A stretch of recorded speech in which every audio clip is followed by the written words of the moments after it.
اعوذ باللہ السمیع العلیم من الشیطان اللعین الرجیم بسم اللہ الرحمن الرحیم الحمد للہ الاول بلا اول کان قبلہ والآخر بلا آخر یکون بعدہ الذي قصرت عن رؤيته أبصار الناظرين وعجزت عن نعته أوهام الواصفين ثم الصلاة والسلام على أشرف الأنبياء والمرسلين وخاتم النبيين سيدنا ونبينا ومولانا ومولى الثقلين جد الحسن والحسين أبي القاسم محمد اللهم صل على محمد وآل محمد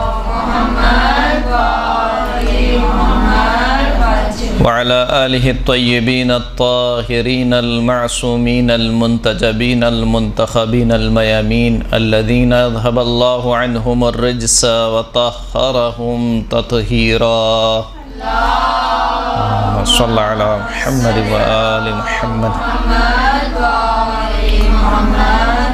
واللعنة الدائمة على أعدائهم من يوم ظلمهم إلى قيام يوم الدين أما بعد فقد قال رسول الله صلى الله عليه وآله وسلم إن الله جعل لأخي علي بن أبي طالب فضائل لا تحصى كثرة فمن قرأ فضيلة من فضائله مقرا بها غفر الله ما تقدم من ذنبه وما تأخر ثم قال النظر إلى وجه علي عبادة وذكره عبادة ولا يقبل الله إيمان عبد إلا بولايته والبراءة من أعدائه صلاة پڑھیں محمد وآل محمد اللهم صل على محمد وآل محمد وعجل فرج۔ آج کا درس ہے مولا کائنات امیر المؤمنین علی بن ابی طالب علیہ السلام کے فضائل کے بارے میں ہے۔ مولا کائنات کی ہستی وہ ہستی ہے کہ جن کی سیرت کا اور جن کی زندگی کا ہر گوشہ فضائل سے بھرا ہوا ہے، یعنی مولا کی سیرت کا کوئی ایسا پہلو نہیں ہے جس میں کوئی فضیلت نہ ہو۔ سیرت کا ہر پہلو، زندگی کا ہر گوشہ فضیلت سے بھرا ہوا ہے، فضیلت کا مرقع ہے۔ مولا کائنات کی ہستی وہ ہستی ہے کہ جن کا سونا فضیلت ہے، جن کا اٹھنا فضیلت ہے، جن کی نماز فضیلت ہے، جن کا جہاد فضیلت ہے، جن کا حج انجام دینا فضیلت ہے، جن کی زکوٰۃ دینا فضیلت ہے۔ غرض یہ کہ زندگی کا ہر پہلو فضیلت سے بھرا ہوا ہے، اور یہ فضائل تو وہ ہیں جو ہمارے سامنے آشکار ہو گئے ہیں۔ کتنے ہی فضائل ایسے ہیں کہ جو ہمارے سامنے آشکار نہیں ہوئے۔ کثرت فضائل کے بارے میں خود مسلمانوں کا اعتراف ہے، یہاں تک کہ ریاض النظرہ میں ابن خطاب سے روایت ہے کہ وہ کہتے ہیں کہ قال رسول اللہ صلی اللہ علیہ وآلہ وسلم اللہم صل علی محمد وآل محمد۔ جب بھی حضور کا نام آئے تو صلوات جو ہے وہ بلند آواز سے پڑھا کریں۔ اللہم صل علی محمد وآل محمد۔ اچھا، یہ بات میں نے اسی وجہ سے نہیں کہی ہے کہ میں اپنے لیے یہ بات کہہ رہا ہوں، خود سرکار کا ارشاد گرامی ہے کہ ارفعوا اصواتکم بالصلاۃ علیہ، مجھ پر درود بھیجتے وقت اپنی آوازوں کو بلند کیا کرو، کیونکہ مجھ پر درود بھیجنا نفاق کو دور کر دیتا ہے۔ تو سرکار ارشاد فرماتے ہیں کہ مکتسب مثل فضل علی یہدی صاحبہ الی الہدی ویردہ عن الردی۔ سرکار فرماتے ہیں کہ کسی فضیلت حاصل کرنے والے نے علی ابن ابی طالب کی جیسی فضیلت حاصل نہیں کی، یعنی جتنے فضائل علی ابن ابی طالب نے حاصل کیے ہیں اتنے کسی نے حاصل نہیں کیے۔ اور علی کی فضیلت کیا ہے؟ یہدی صاحبہ الی الہدی، علی ابن ابی طالب اپنے صاحب کو، اپنے ہم نشین کو ہدایت کرتا ہے صراط مستقیم کی طرف، وَيَرُدَّهُ عَنِ الرَّدَى، اور اپنے صاحب کو، اپنی پیروی کرنے والے کو روک دیتا ہے ہلاکت سے۔ اسی طریقے سے المستدرک علی الصحیحین میں محمد ابن منصور کہتا ہے کہ میں نے مسلمانوں کے امام احمد ابن حنبل کے صحاح ستہ میں سے، جن کی ایک کتاب مسند احمد ابن حنبل مشہور ہے، وہ کہتا ہے کہ میں نے احمد ابن حنبل کو کہتے ہوئے سنا کہ وہ کہہ رہے تھے کہ ما جاء لأحد من اصحاب رسول اللہ صلی اللہ علیہ وآلہ وسلم من الفضائل ما جاء لعلی ابن ابی طالب، رسول اللہ کے فضائل میں سے، رسول اللہ کے اصحاب میں سے کسی کے لیے بھی اتنے فضائل احادیث میں وارد نہیں ہوئے کہ جتنے علی ابن ابی طالب علیہ الصلوۃ والسلام کے لیے وارد ہوئے ہیں۔ کتاب استیعاب میں نقل ہوا کہ لم یروى فی فضائل احد من الصحابۃ بالاسانید الحسان ما روی فی فضائل علی ابن ابی طالب، فرماتے ہیں کہ کسی بھی صحابی کے لیے اچھی اسناد کے ساتھ، حسن اسناد کے ساتھ، جن کی سند حسن ہو، قابل قبول ہوں، حسن اسناد کے ساتھ کسی بھی صحابی کے لیے اتنے فضائل نقل نہیں ہوئے کہ جتنے علی ابن ابی طالب کے لیے نقل ہوئے ہیں۔ یعنی اس میں دو باتیں ہیں، ایک بات تو یہ ہے کہ جتنے فضائل علی کے لیے نقل ہوئے کسی کے لیے نہیں ہوئے، دوسری بات یہ ہے کہ علی کے جتنے فضائل نقل ہوئے ہیں وہ سب صحیح سند کے ساتھ نقل ہوئے ہیں، حسن سند کے ساتھ نقل ہوئے ہیں۔ دوسروں کے فضائل بھی نقل ہوئے ہیں، جیسے کہ مسلمان ہمیں سناتے بھی ہیں، لیکن ان کے فضائل کی کوئی سند جو ہے وہ ضعیف ہے۔ مثال کے طور پر مشہور روایت ہے جو مسلمان اکثر پڑھتے بھی ہیں کہ اگر میرے بعد کوئی نبی ہوتا تو فلاں صحابی ہوتا، یا مثال کے طور پر کہا گیا کہ خلیفہ اول اور خلیفہ دوم جنت کے بوڑھوں کے سردار ہیں۔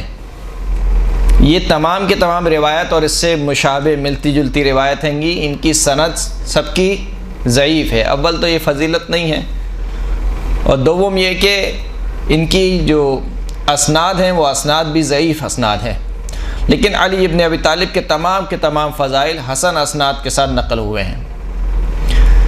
تو یہ علی ابن ابی طالب، اور جیسا کہ میں نے آپ کی خدمت میں سرنامہ کلام کے طور پر سرکار ختمی مرتبت کا قول نقل کیا، فرماتے ہیں کہ ان اللہ جعل لاخی علی ابن ابی طالب فضائل لا تحصى کثرتا، بے تحقیق اللہ نے میرے بھائی علی ابن ابی طالب کے لیے وہ فضائل قرار دیے ہیں کہ جن کو شمار نہیں کیا جا سکتا۔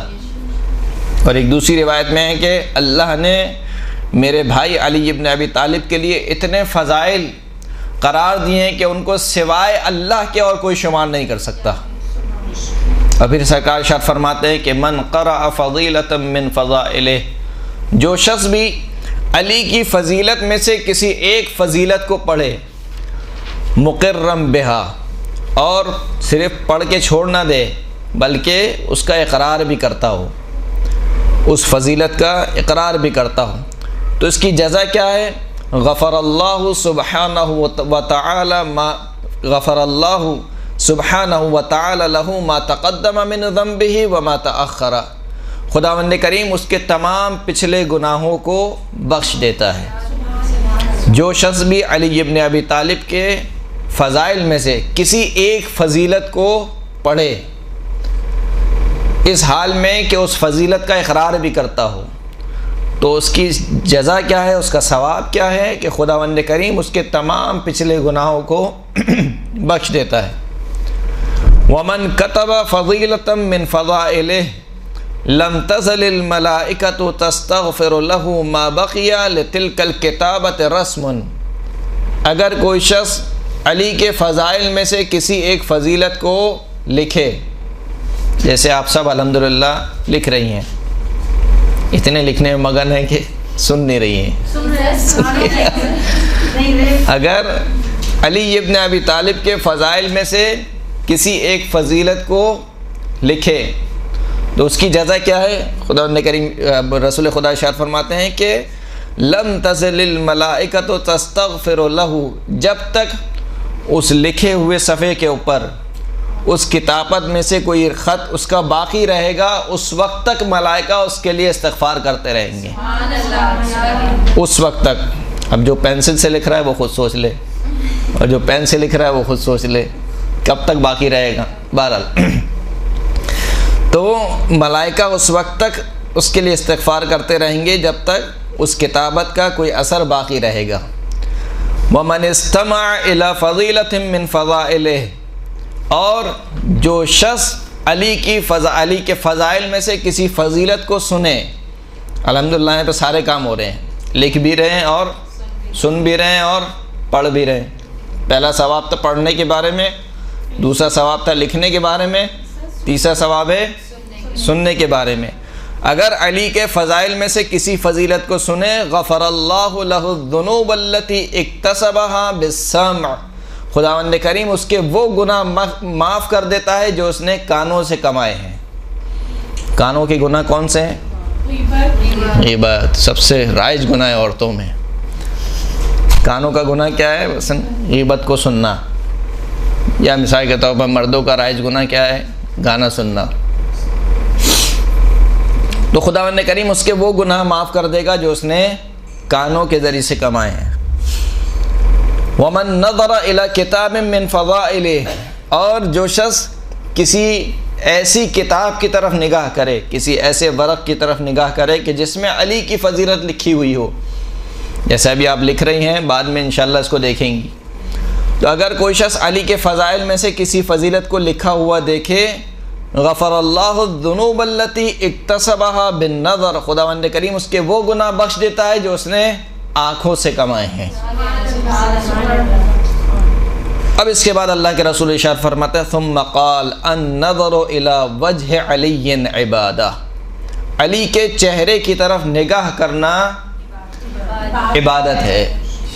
یہ کسی صحابی کے لیے اللہ کے رسول نے ارشاد نہیں فرمایا، یہاں تک کہ ام المومنین فرماتی ہیں کہ ایک روز میرے بابا گھر میں آئے اور مسلسل علی ابن ابی طالب کے چہرے کی طرف دیکھ رہے تھے۔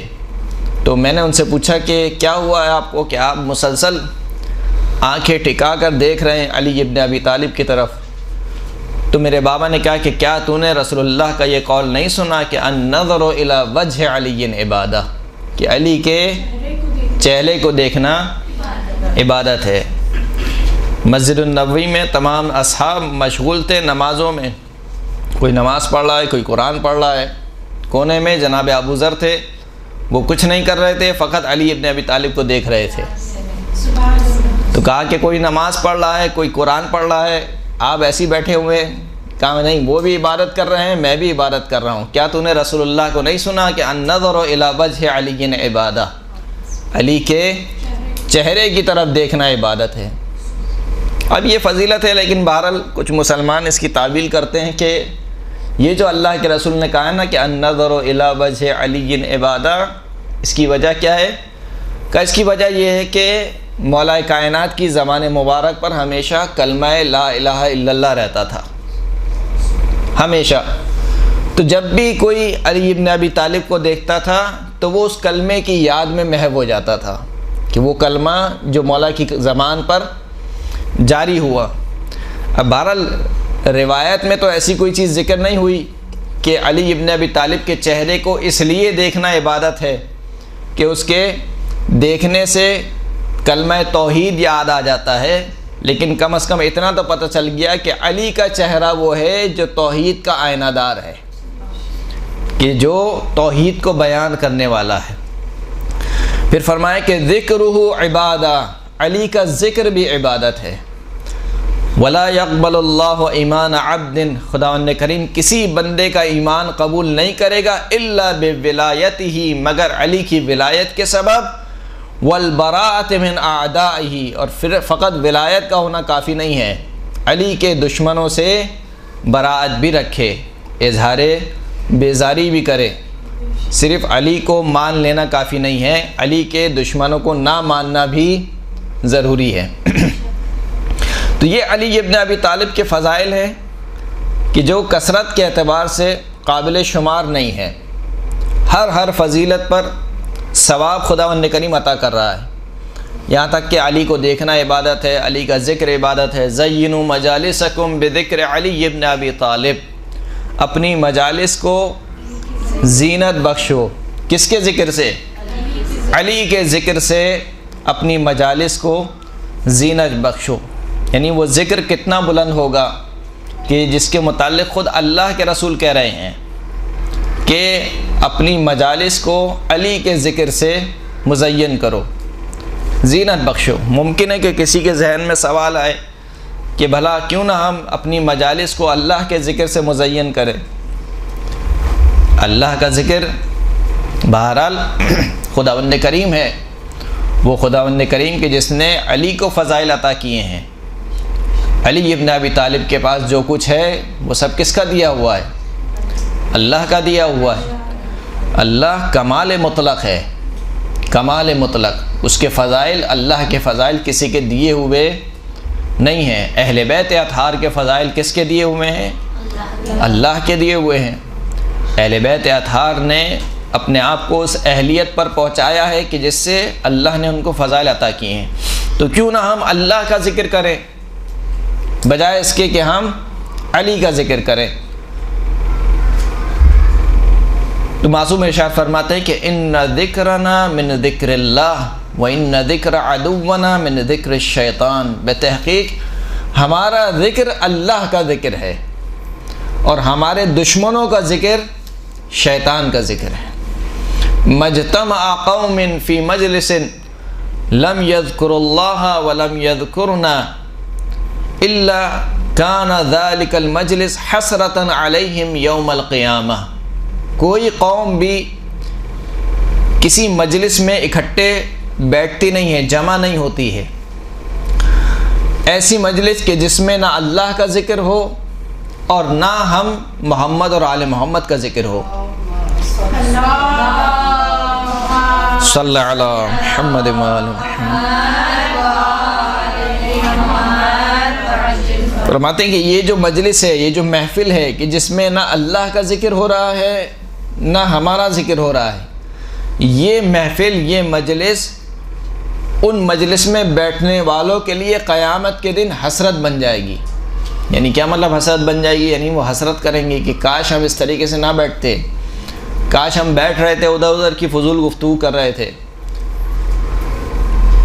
اکثر ایسا ہوتا ہے کہ ہم آپس میں بیٹھتے ہیں دوست و احباب کے ساتھ اور گفتگو کرتے چلے جاتے ہیں، یا تو اگر مثال کے طور پر گناہ نہ بھی ہو تب بھی لا حاصل گفتگو ہوتی ہے، بغیر معنی اور بغیر فائدے کی گفتگو. مومن وہ ہوتا ہے کہ جس کا کلام بامانی ہوتا ہے، جس کی گفتگو بامانی ہوتی ہے. تو بس اوقات انسان بیٹھتا ہے، گفتگو کرتا چلا جاتا ہے، یہاں تک کہ وہ گفتگو آہستہ آہستہ جو شروع ہوئی تھی حلال سے کھنچ کر آ جاتی ہے کہاں پر؟ حرام کی طرف. ہوتا ہے یا نہیں ہوتا ہے؟ بات نکلی تھی مثال کے طور پر کل تم شادی میں آئی تھی، اس میں کوئی حرام کام نہیں ہے. اچھا شادی میں کیا تھا؟ مثلا فلاں فلاں تھا. شادی میں کھانا کیا تھا؟ فلاں فلاں تھا. اب تم نے اس کو دیکھا تھا کہ وہ فلاں کر کے آئی تھی، تم نے فلاں کو دیکھا تھا وہ اس طریقے سے آئی تھی. یا مثال کے طور پر مردوں کی گفتگو کہ تم نے فلاں کو دیکھا تھا وہ کیسا لباس پہنا ہوا تھا، تم نے فلاں کو دیکھا تھا وہ کس حلیے میں آیا تھا. تو بہرحال ایسی گفتگو کرنے سے بہتر ہے کہ انسان اللہ کا ذکر کرے یا محمد اور آل محمد کا ذکر کرے. اس لیے کہ اللہ کا ذکر جدا نہیں ہے محمد اور آل محمد سے. اللہ کا ذکر اگر کوئی شخص محمد اور آل محمد کا ذکر کر رہا ہے اس کا مطلب یہ ہے کہ وہ اللہ کا ذکر کر رہا ہے. عباد ابن کثیر ایک راوی ہے، وہ یہ کہتا ہے کہ میں نے چھٹے امام کی خدمت میں عرض کی کہ ابھی جب میں آپ کی خدمت میں آ رہا تھا تو میرا گزر ہوا ایک ایسے شخص سے کہ جو قصہ سنایا کرتا تھا. یعنی اس کا کام یہی تھا، قصہ گوئی، داستانیں سنایا کرتا تھا. کہا میرا گزر ہو رہا تھا ایک قصہ سنانے والے کے پاس سے، اور وہ یہ کہہ رہا تھا کہ ذالک المجلس الذی لا یشقی بہ جلیس. یہ جو میری محفل ہے جس میں میں داستانیں سنا رہا ہوں، یہ وہ محفل ہے کہ جس میں بیٹھنے والا کبھی بدبخت نہیں ہوتا. امام نے سنا اور کہا کہ ہیہات ہیہات ہیہات، کتنا دور ہے، کتنا دور ہے۔ پھر امام نے فرمایا کہ ان للہ ملائکۃ سیاحین سوی الکرام الکاتبین، خداوند کریم کے کچھ ملائکہ ہیں جو سیر کرتے ہیں۔ سیاحین سیاحت سے نکلا ہے، سیر کرتے ہیں۔ سوی الکرام الکاتبین، کرام الکاتبین کے علاوہ۔ کرام الکاتبین کون سے ملائکہ ہیں؟ جو ہمارے اعمال لکھتے ہیں۔ کرام الکاتبین کے علاوہ کچھ ملائکہ ہیں جو زمین میں سیر کرتے ہیں۔ سیر کرتے ہیں، کیا کرتے ہیں؟ فرماتے ہیں کہ فَإِذَا مَرُّوا بِقَوْمٍ يَذْكُرُونَ مُحَمَّدًا وَآلَ مُحَمَّدٍ قَالُوا قِفُوا فَقَدْ أَصَبْتُمْ حَاجَتَكُمْ، جب وہ گزرتے ہیں کسی ایسی قوم کے پاس سے جو محمد اور آل محمد کا ذکر کر رہی ہوتی ہے، تو ملائکہ آپس میں کہتے ہیں کہ قِفُوا، رک جاؤ، ٹھہر جاؤ۔ فَقَدْ أَصَبْتُمْ حَاجَتَكُمْ، تمہیں تمہاری حاجت مل گئی، یعنی تم جس کام کے لیے نکلے تھے وہ کام پورا ہو گیا۔ انسان بسا اوقات نکلتا ہے بہت سے کاموں کے لیے، بسا اوقات وہ کام نہیں ہوتے، بسا اوقات وہ کام ہو جاتے ہیں۔ وہ ملائکہ کہتے ہیں کہ ہم جس چیز کے لیے سیر کر رہے تھے وہ کام ہمیں مل گیا، قفو، یہاں پر ٹھہر جاؤ۔ فَيَجْلِسُونَ، بس یہ ملائکہ ان محمد اور آل محمد کا ذکر کرنے والوں کے ساتھ بیٹھ جاتے ہیں۔ یہ کافی کی روایت ہے، محمد اور آل محمد کا ذکر کرنے کے بعد کرنے والوں کے ساتھ بیٹھ جاتے ہیں۔ فَيَفْقَهُونَ مَعَهُمْ، اور بیٹھنے کے بعد صرف بیٹھتے نہیں ہیں، جیسے بسا اوقات کچھ لوگ مجلس میں آتے ہیں وہ صرف اصالہ ثواب کے لیے آتے ہیں وہ چلے جاتے ہیں، اب مولانا نے کیا پڑھا اور کیا سنا ان کو نہیں معلوم، بہرحال ثواب تو حاصل ہو جاتا ہے۔ کہتے ہیں کہ وہ بیٹھتے ہیں، فَيَفْقَهُونَ مَعَهُمْ، بیٹھنے کے بعد صرف بیٹھنے پر اکتفا نہیں کرتے، وہ جو ذکر کر رہے ہوتے ہیں اس کو سمجھتے ہیں۔ یفقہون فقہ سے نکلا ہے۔ فقہ کے معنی کیا ہے؟ ایک ہے علم یعنی جان لینا، اور ایک ہے فقہ یعنی سمجھنا، مسئلے کو سمجھنا۔ تو کہا کہ وہ محمد اور آل محمد کا ذکر کرنے والوں کے ساتھ بیٹھ جاتے ہیں اور وہ جو ذکر کر رہے ہوتے ہیں اس کو سمجھتے بھی ہیں۔ فَإِذَا قَامُوا عَادُوا مَرْضَاهُمْ، اور جب وہ لوگ جدا ہو جاتے ہیں یعنی مجلس برخاست ہو جاتی ہے، لوگ اپنے اپنے گھر چلے جاتے ہیں، اگر ان میں سے کوئی مریض ہو جائے تو کیا ہوتا ہے؟ عَادُوا مَرْضَاهُمْ، تو وہ اس مریض کی عیادت کے لیے جاتے ہیں۔ یہ ملائکہ اس مریض کی عیادت کے لیے جاتے ہیں۔ وَشَهِدُوا جَنَائِزَهُمْ، اگر خدا نخواستہ ان میں سے کوئی فوت ہو جائے، دنیا سے چلا جائے، یہ ملائکہ اس کے جنازے پر حاضر ہوتے ہیں۔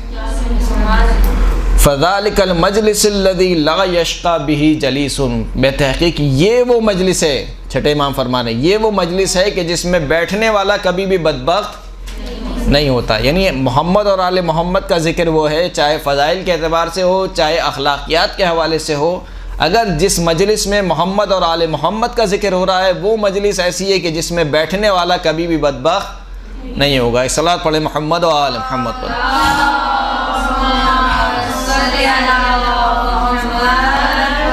اور بالخصوص وہ مجلس کہ جس میں امیر المومنین کے فضائل بیان کیے جائیں، اس مجلس کے بارے میں ام سلمہ سے روایت ہے، فرماتی ہیں کہ سمعت رسول اللہ صلی اللہ علیہ وآلہ وسلم، میں نے رسول اللہ صلی اللہ علیہ وآلہ وسلم کو کہتے ہوئے سنا، یقول مجتمع قوم یذکرون فضل علی ابن ابی طالب، کوئی قوم بھی جمع نہیں ہوتی ایسی قوم جو علی ابن ابی طالب کی فضیلت کو ذکر کرے، فضائل کو ذکر کرے۔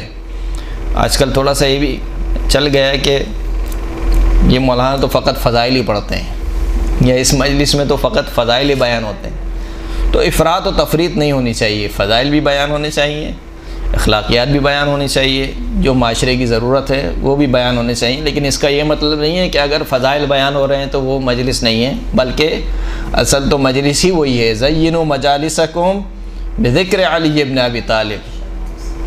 تو کہا کہ کوئی قوم بھی جمع نہیں ہوتی جو علی ابن ابی طالب کی فضیلت کو جمع کرے، ذکر کرے، الا حبطت علیہم ملائکۃ السماء، مگر یہ کہ اس محفل میں آسمان کے ملائکہ اتر کے آتے ہیں۔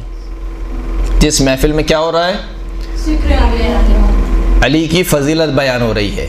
ابھی ہم کیا کر رہے ہیں؟ مولا کائنات کی فضیلت بیان کر رہے ہیں۔ جب فضیلت بیان ہوتی ہے تو اس محفل میں ملائکہ نازل ہوتے ہیں، حتی تحف بہم، یہاں تک کہ وہ ملائکہ ان مجلس میں بیٹھنے والے تمام افراد کو اپنے گھیرے میں لے لیتے ہیں۔ فَإِذَا صَلَّ عَلَىٰ مُحَمَّدٍ فَإِذَا تَفَرَّقُوا عُرِجَتِ الْمَلَائِكَةُ إِلَى السَّمَاءِ، جب وہ مجلس برخاست ہوتی ہے اور لوگ اپنے اپنے گھروں کو چلے جاتے ہیں تو یہ جو ملائکہ جو آسمان سے اترے ہوتے ہیں یہ دوبارہ آسمان کی طرف پلٹ جاتے ہیں۔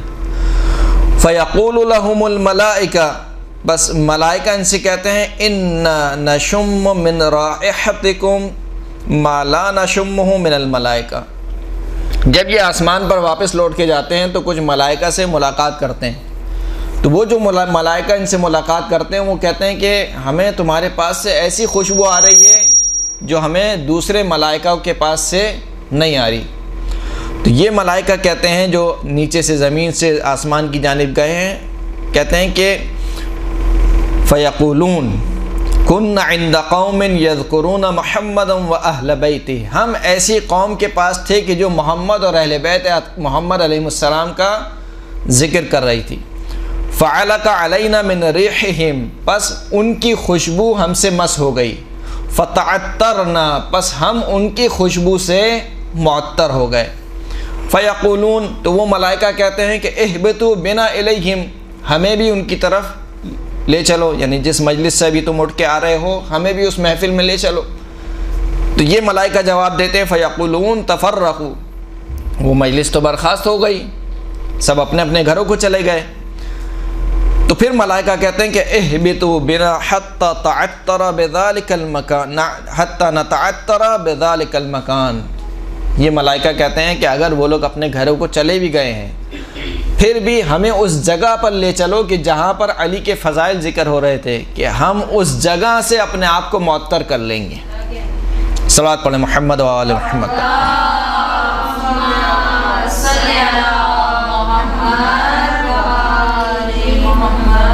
تو یہ جو مولا کائنات کے فضائل ہیں یہ فقط فضائل نہیں ہیں، جتنی بھی فضیلتیں مولا کائنات کی بیان ہوئی ہیں، کسی بھی انسان کی زندگی کے یا کسی بھی انسان کے وجود کے 3 مرحلے ہیں۔ پہلا مرحلہ ہے اس کی ولادت سے پہلے کا مرحلہ، یعنی عالم ارواح کا، جب ہماری روح کہاں پر تھی؟ عالم ارواح میں تھی، یا عالم زر جسے کہا جاتا ہے۔ پہلا مرحلہ وہاں کا، یا وہ جو بھی عالم ہے بہرحال وہاں کا ایک مرحلہ ہے۔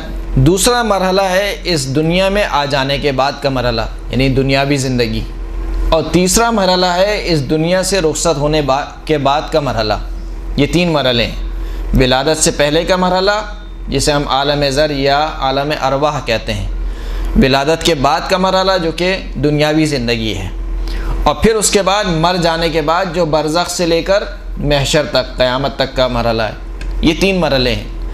سوائے اہل بیت کے آپ کو کوئی ایسا فرد نہیں ملے گا کہ جس کے وجود کے یہ تینوں مرحلے فضیلتوں سے بھرے ہوئے ہوں، سوائے اہل بیت اطہار کے۔ یعنی اہل بیت اطہار کی ہستیاں وہ ہستیاں ہیں کہ ولادت سے پہلے بھی بافضیلت ہیں، ولادت کے بعد بھی بافضیلت ہیں، اور اس دنیا سے رخصت ہونے کے بعد بھی بافضیلت ہیں۔ لہذا روایت نقل ہوتی ہے، ایک صلوات پڑھیں محمد و آل محمد۔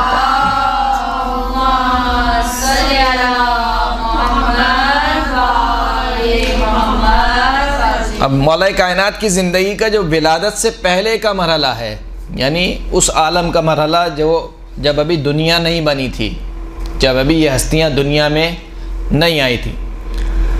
انس ابن مالک سے روایت ہے کہ وہ کہتے ہیں کہ ایک روز رسول اللہ نے ہمارے ساتھ نماز فجر ادا کی اور اس کے بعد اپنا رخ انور ہماری طرف کیا، تو میں نے اللہ کے رسول سے کہا کہ قرآن مجید کی ایک آیت ہے، اس کی تفسیر بیان فرما دیجئے۔ کہ وہ آیت کون سی ہے؟ اولئک مع الذین انعم اللہ علیہم من النبیین والصدیقین والشہداء والصالحین وحسن اولئک رفیقا، کہ جو شخص بھی اللہ کی اطاعت کرے، اللہ کے رسول کی اطاعت کرے، من یطع اللہ والرسول، جو اللہ کے رسول کی اطاعت کرے، اس کی جزا کیا ہوگی؟ اولئک مع الذین انعم اللہ علیہم، وہ ایسے افراد کے ساتھ ہوگا کہ جن پر اللہ نے اپنا انعام کیا، اللہ نے جن کو اپنی نعمتیں نازل کی۔ وہ کون لوگ ہیں جن پر اللہ نے اپنا انعام کیا؟ من النبیین، وہ نبیوں کے ساتھ ہوگا، والصدیقین، وہ صدیقوں کے ساتھ ہوگا، والشہداء، شہداء کے ساتھ ہوگا، والصالحین، اور صالح افراد کے ساتھ ہوگا، وحسن اولئک رفیقا، اور ہم نشینی کے اعتبار سے یہ افراد کتنے ہی اچھے ہیں۔ یعنی اگر کسی کی ہم نشینی اختیار کی جائے تو وہ یا نبی ہو یا صدیق ہو یا شہید ہو یا صالح بندہ ہو، ان کی ہم نشینی کتنی اچھی ہم نشینی ہے۔ کہا کہ یا رسول اللہ اس آیت کی تفسیر فرما دیجئے۔ تو اللہ کے رسول نے کہا کہ نبیون سے مراد میں ہوں، صدیقون سے مراد میرا بھائی علی ابن ابی طالب ہے، شہداء سے مراد میرے چچا جناب حمزہ ہیں، صالحون سے مراد میری بیٹی فاطمہ الزہرا سلام اللہ علیہا اور ان کے دونوں بیٹے امام حسن علیہ السلام اور امام حسین علیہ السلام۔ صلی اللہ علیہ محمد وآلہ اب جب اتنا سنا تو اس محفل میں رسول اللہ کے چچا بھی موجود تھے، جناب عباس۔ وہ ایک دم سے کھڑے ہوئے اور رسول اللہ کے آگے آ کے بیٹھ گئے اور کہا کہ یا رسول اللہ، کیا ہم، یعنی خود اپنے آپ کو کہہ رہے ہیں، ہم اور آپ اور علی اور ان کا جناب فاطمہ الزہرا سلام اللہ علیہا اور جناب حسن علیہ السلام، امام حسین علیہ السلام، کیا ہم اور یہ افراد کیا ایک ہی نسل سے نہیں ہیں؟ یعنی بہرحال ہے سلسلہ نسب تو ایک ہی ہے۔ تو اللہ کے رسول نے کہا کہ کیف ذالک یا عم، کیوں آپ یہ سوال کر رہے ہیں؟ فرمایا کہ کیونکہ آپ نے جب بات آئی صالحین کی یا مثال کے طور پر صدیقین کی تو آپ نے تعارف کرایا اہل بیت اطہار کے ذریعے سے، فاطمہ کے ذریعے سے، حسن کے ذریعے سے، حسین کے ذریعے سے، علی ابن ابی طالب کے ذریعے سے۔ اس میں ہمارا کہیں ذکر نہیں ہے۔ جناب عباس کہتے ہیں کہ ہمارا کہیں ذکر نہیں ہے، حالانکہ ہم ایک ہی نسل سے۔ تو اب اللہ کے رسول نے فرمایا فتبسم النبی، اللہ کے رسول نے مسکرائے، تبسم ظاہر کی، فرمایا کہ جہاں تک تمہارا یہ قول ہے کہ کیا ہم ایک نسل سے نہیں ہیں تو ہم ایک نسل سے ہیں، لیکن ان اللہ تعالی خلقنی وعلیا وفاطمۃ والحسن والحسین قبل ان یخلق اللہ آدم حین لا سماء مبنیہ ولا ارض مرحیہ ولا ظلمۃ ولا نور ولا جنت ولا نار ولا شمس ولا قمر۔ اللہم صلی علی محمد وآل محمد۔ لیکن اے میرے چچا، اللہ نے جب مجھے خلق کیا، علی کو خلق کیا، فاطمہ کو، حسن کو اور حسین کو کب خلق کیا؟ قبل اس کے کہ اللہ حضرت آدم کو خلق کرتا، قبل اس کے کہ آسمان کو خلق کرتا، قبل اس کے کہ زمین کے فرش کو بچھاتا، قبل اس کے کہ تاریکی کو خلق کرتا، قبل اس کے کہ نور کو خلق کرتا، قبل اس کے جنت کو خلق کرتا، قبل اس کے کہ جہنم کو خلق کرتا، قبل اس کے کہ سورج اور چاند کو خلق کرتا۔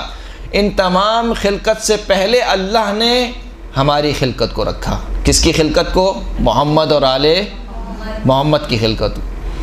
فقال عباس، جناب عباس نے کہا کیف کان بدء خلقکم یا رسول اللہ، آپ کی خلقت کیسے ہوئی، ابتدا کیسے ہوئی؟ تو اللہ کے رسول نے فرمایا کہ یا عمی، اے میرے چچا، لما اراد اللہ تعالی ان یخلقنا تکلم بکلمۃ خلق منها نورا ثم تکلم به کلمۃ فخلق منها روحا فمزج النور بالروح فخلقنی واخی علی وفاطمۃ والحسن والحسین فكنا نسبح اللہ حین لا تسبیح ونقدسه حین لا تقدیس۔ فرماتے ہیں کہ اے میرے چچا، اللہ نے جب ہمیں خلق کرنا چاہا تو ایک کلمہ ایجاد کیا، اس کلمے سے نور خلق ہوا، پھر دوبارہ ایک کلمہ کہا تو اس کلمے سے روح خلق ہوئی، پھر اللہ نے اس نور کو اس روح سے ملا دیا۔ جب وہ نور اس روح سے مل گیا تو پھر اس کے بعد اللہ نے اس ملے جلے مادے سے، کس ملے جلے مادے سے؟ نور اور روح کے ملے جلے مادے سے اللہ نے خلق کیا کس کو؟ اللہ نے خلق کیا مجھ کو، میرے بھائی فاطمہ کو اور حسن کو اور حسین کو اور جب اللہ نے ہم پنجتن پاک کو خلق کر دیا تو کننا نسبح اللہ حین لا تسبیح، ہم نے اس وقت اللہ کی تسبیح کی جب کوئی تسبیح نہیں تھی۔ یعنی کیا مطلب؟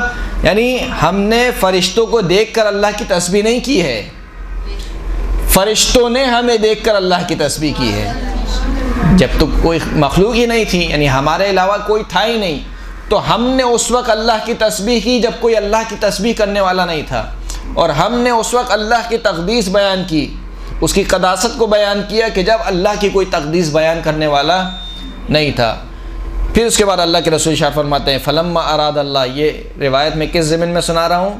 مولا کائنات کی ولادت سے پہلے، یعنی عالم ارواح میں اس وقت کی فضیلت کو شمار کر رہے ہیں۔ پھر اللہ کے رسول فرماتے ہیں کہ جب اللہ نے چاہا کہ مخلوقات کو خلق کرے تو پھر اللہ نے میرے نور کو شگافتہ کیا، میرے نور سے عرش کے نور کو خلق کیا، اور نور کا عرش میرے نور سے ہے اور میرا نور عرش کے نور سے بہتر ہے۔ پھر اسی طریقے سے اللہ نے میرے نور، میرے بھائی علی ابن ابی طالب کے نور کو شگافتہ کیا، اور پھر علی کے نور سے ملائکہ کے نور کو خلق کیا۔ بس ملائکہ کا نور کس سے ہے؟ علی ابن ابی طالب کے نور سے ہے، اور میرے بھائی علی کا نور افضل ہے کس سے؟ ملائکہ کے نور سے۔ اسی طریقے سے میری بیٹی فاطمہ کے نور کو شگافتہ کیا، اور فاطمہ کے نور سے آسمانوں اور زمین کے نور کو خلق کیا۔ بس آسمان اور زمین کا نور کس سے ہے؟ فاطمہ الزہرا سلام اللہ علیہ کے نور سے۔ اور پھر میرے بیٹے حسن کے نور کو شگافتہ کیا، اور اس سے سورج اور چاند کے نور کو خلق کیا۔ بس سورج اور چاند کا نور کس سے ہے؟ حسن مجتبیٰ علیہ الصلوۃ والسلام سے۔ پھر میرے بیٹے حسین کا نور شگافتہ کیا، اور حسین کے نور سے جنت اور حور العین کے نور کو خلق کیا۔ بس جنت اور حور العین کا نور کس سے ہے؟ میرے بیٹے حسین کے نور سے۔ پھر روایت کہتی ہے کہ اللہ نے حکم دیا کہ اب تاریکی چھا جائے، یعنی نور کو خلق کرنے کے بعد اللہ نے کہا کہ اب تاریکی چھا جائے۔ بادلوں کی طریقے سے تاریکی چھا گئی۔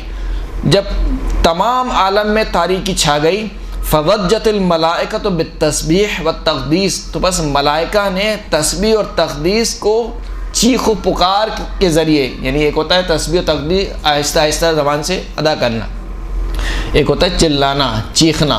ملائکہ چیخنے لگے، لیکن چیخنے سے مراد یہ نہیں کہ فقط آواز نکالنے لگے، تسبیح اور تقدیس، یعنی اتنی بلند آواز سے تسبیح و تقدیس کی کہ گویا وہ چیخنے کی مانند لگ رہی تھی، اور کہنے لگے قالت الہنا و سیدنا منذ خلقتنا وعرفتنا هذه الاشباح لم نرى بوسا، اے خداوند کریم، اے ہمارے سید و سردار، جب سے تو نے ہمیں خلق کیا ہے اور جب سے تو نے ہمیں ان پنجتن پاک کی معرفت کرائی ہے، ہم نے کوئی برائی نہیں دیکھی۔ بس یہ کیسی تاریکی ہے جو اب چھا گئی ہے، ہم تجھے واسطہ دیتے ہیں ان پنجتن پاک کا، یعنی ان ہستیوں کا، ان انوار کا جو تو نے خلق کیے ہیں، کہ خداوند کریم ہم سے اس تاریکی کو دور کر دے۔ تو روایت کہتی ہے فَأَخْرَجَ اللَّهُ مِن نُّورِ ابْنَتِ فاطمہ قنادیل معلقۃ فی بطنان العرش فَأَزْهَرَتِ السَّمَاوَاتُ وَالْأَرْض، پس خداوند کریم میری بیٹی فاطمہ کے نور سے قندیلیں لٹکا دے گا، اس قندیلوں کے ذریعے سے آسمانوں اور زمین کیا ہو جائیں گے؟ منور ہو جائیں گے۔ ثم اشرقت بنورها فلأجل ذلك سمیت زہرا، اسی وجہ سے فاطمہ کو زہرا کہا گیا۔ صلی اللہ علیہ محمد۔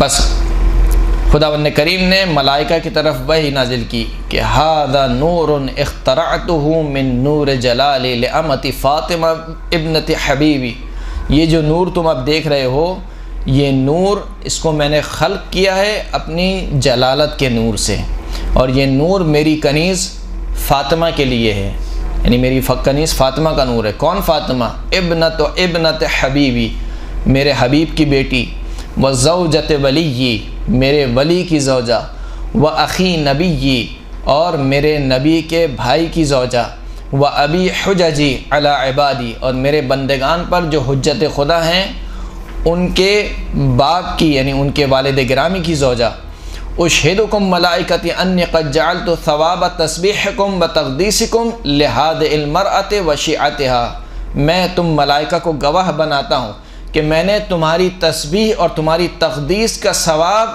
کس کے لیے قرار دیا ہے؟ میری اپنی اس کنیز فاطمہ کے لیے قرار دیا ہے، و شیعتها، اور فاطمہ کے شیعوں کے لیے قرار دیا ہے۔ صلی اللہ علیہ محمد وآل محمد۔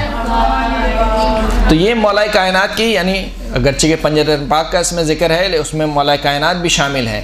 تو مولا کائنات کا جو وہ حصہ جو ولادت سے پہلے کا حصہ ہے، اور پھر ولادت کا حصہ یعنی اس دنیا میں آ جانے کے بعد جو مولا کائنات کی فضیلت ہے، عموماً ولادت انسان کے اختیار میں نہیں ہوتی ہے، ولادت انسان کے اختیار میں نہیں ہے، اللہ کی مشیت ہے جس کو جہاں پیدا کر دے۔ الحمدللہ اللہ نے ہمیں ایسے گھرانے میں پیدا کیا جو اہل بیت کے ماننے والے ہیں، اہل بیت سے عقیدت رکھتے ہیں۔ شیعہ نے علی ابن ابی طالب کا گھرانے میں خداوند کریم نے ہمیں پیدا کیا، اگر وہ چاہتا تو کہیں اور بھی پیدا کر سکتا تھا۔ یہ وہ نعمت ہے کہ جس نعمت پر جتنا شکر ادا کیا جائے اتنا ہی کم ہے، اور جتنی بڑی نعمت ہوتی ہے امتحان بھی اتنا بڑا ہوتا ہے۔ ہمارا امتیاز یہ ہے، ہماری فضیلت یہ ہے کہ اللہ نے ہمیں علی کے شیعوں میں سے قرار دیا، اور جب ہم جائیں گے تو ہمارا حساب کتاب بھی کیسے ہوگا؟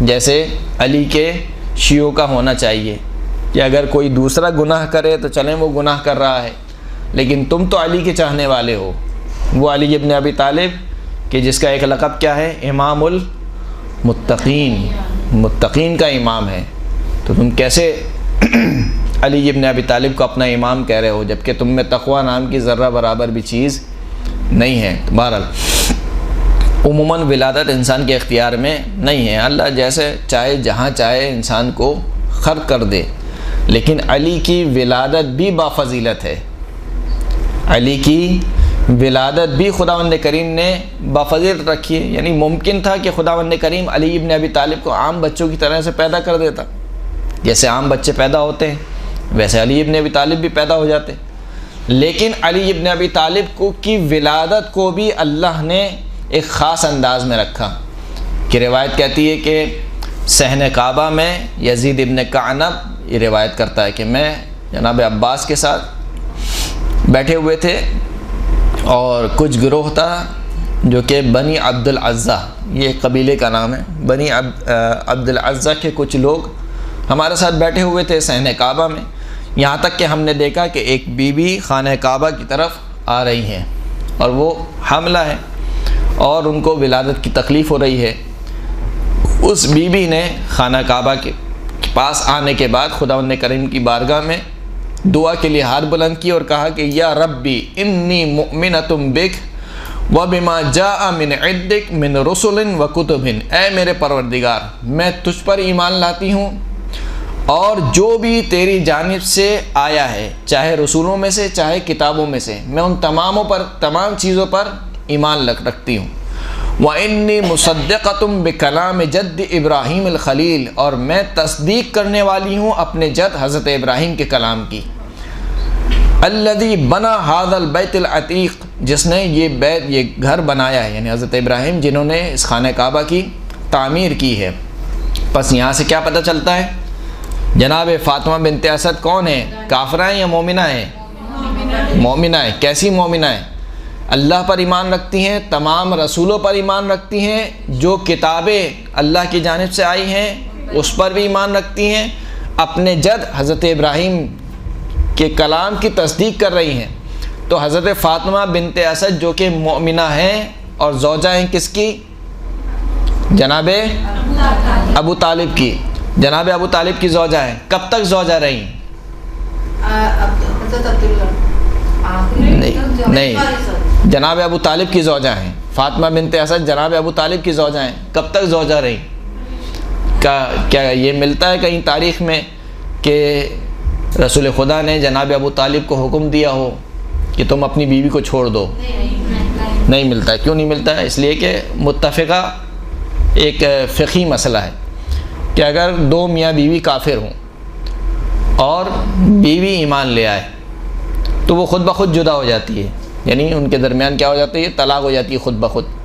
پہلے تو کہا جاتا ہے کہ شوہر سے بھی اگر تم مثال کے طور پر ایمان لے آؤ، اگر وہ بھی ایمان لے آتے ہیں تو دونوں اسی طریقے سے میاں بیوی رہتے ہیں۔ لیکن اگر شوہر ایمان نہ لائے اور فقط بیوی ایمان لے آئے تو اسلام کا حکم کیا ہے کہ وہ دونوں آپس میں جدا ہو جائیں گے، وہ آپس میں نہیں رہ سکتے۔ لیکن یہاں پر فاطمہ بنت اسد اعلان کر رہی ہیں اپنے ایمان کا، کس وقت؟ جب مولا کائنات کی ولادت ہو رہی ہے، اور ولادت کے بعد یا اس کلمے کے بعد کہیں تاریخ میں نہیں ملتا کہ اللہ کے رسول نے جناب فاطمہ کو کہا ہو کہ اب تم ابو طالب سے جدا ہو جاؤ، کہیں نہیں ملتا۔ تو اگر خدا نخواستہ نعوذ باللہ علی کے والد جناب ابو طالب کافر ہوتے تو اللہ کے رسول حکم دیتے کہ اے فاطمہ بنت اسد تم تو ایمان لے آئی ہو لیکن تمہارا شوہر کافر ہے، نعوذ باللہ، اب تم آپس میں کیا ہو جاؤ؟ جدا ہو جاؤ۔ یہی سب سے بڑی دلیل ہے کہ جناب ابو طالب بھی مومن تھے اور جناب فاطمہ بنت اسد بھی مومن تھیں۔ صلوات پڑھ دیجئے محمد و آل محمد پر۔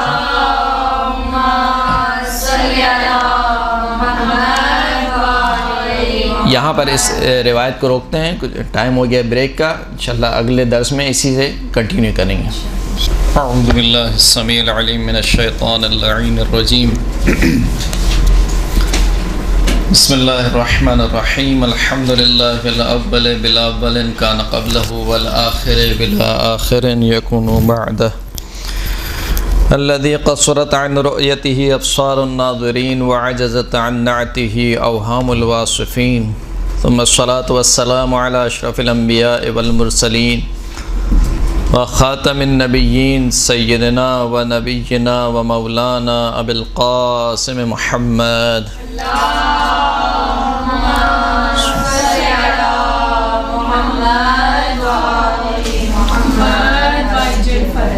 وعلى آله الطيبين الطاهرين المعصومين الذين أذهب الله عنهم الرجس وطهرهم تطهيرا، اللهم صل على محمد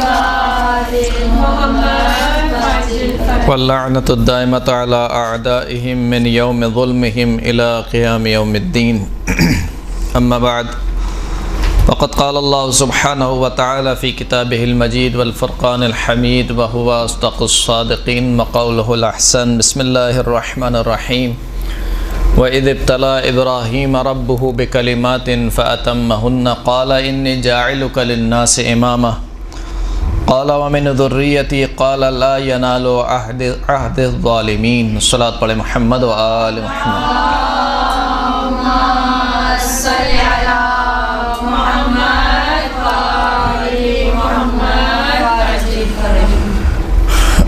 گفتگو ہماری مولا کائنات امیر المؤمنین کے فضائل میں تھی۔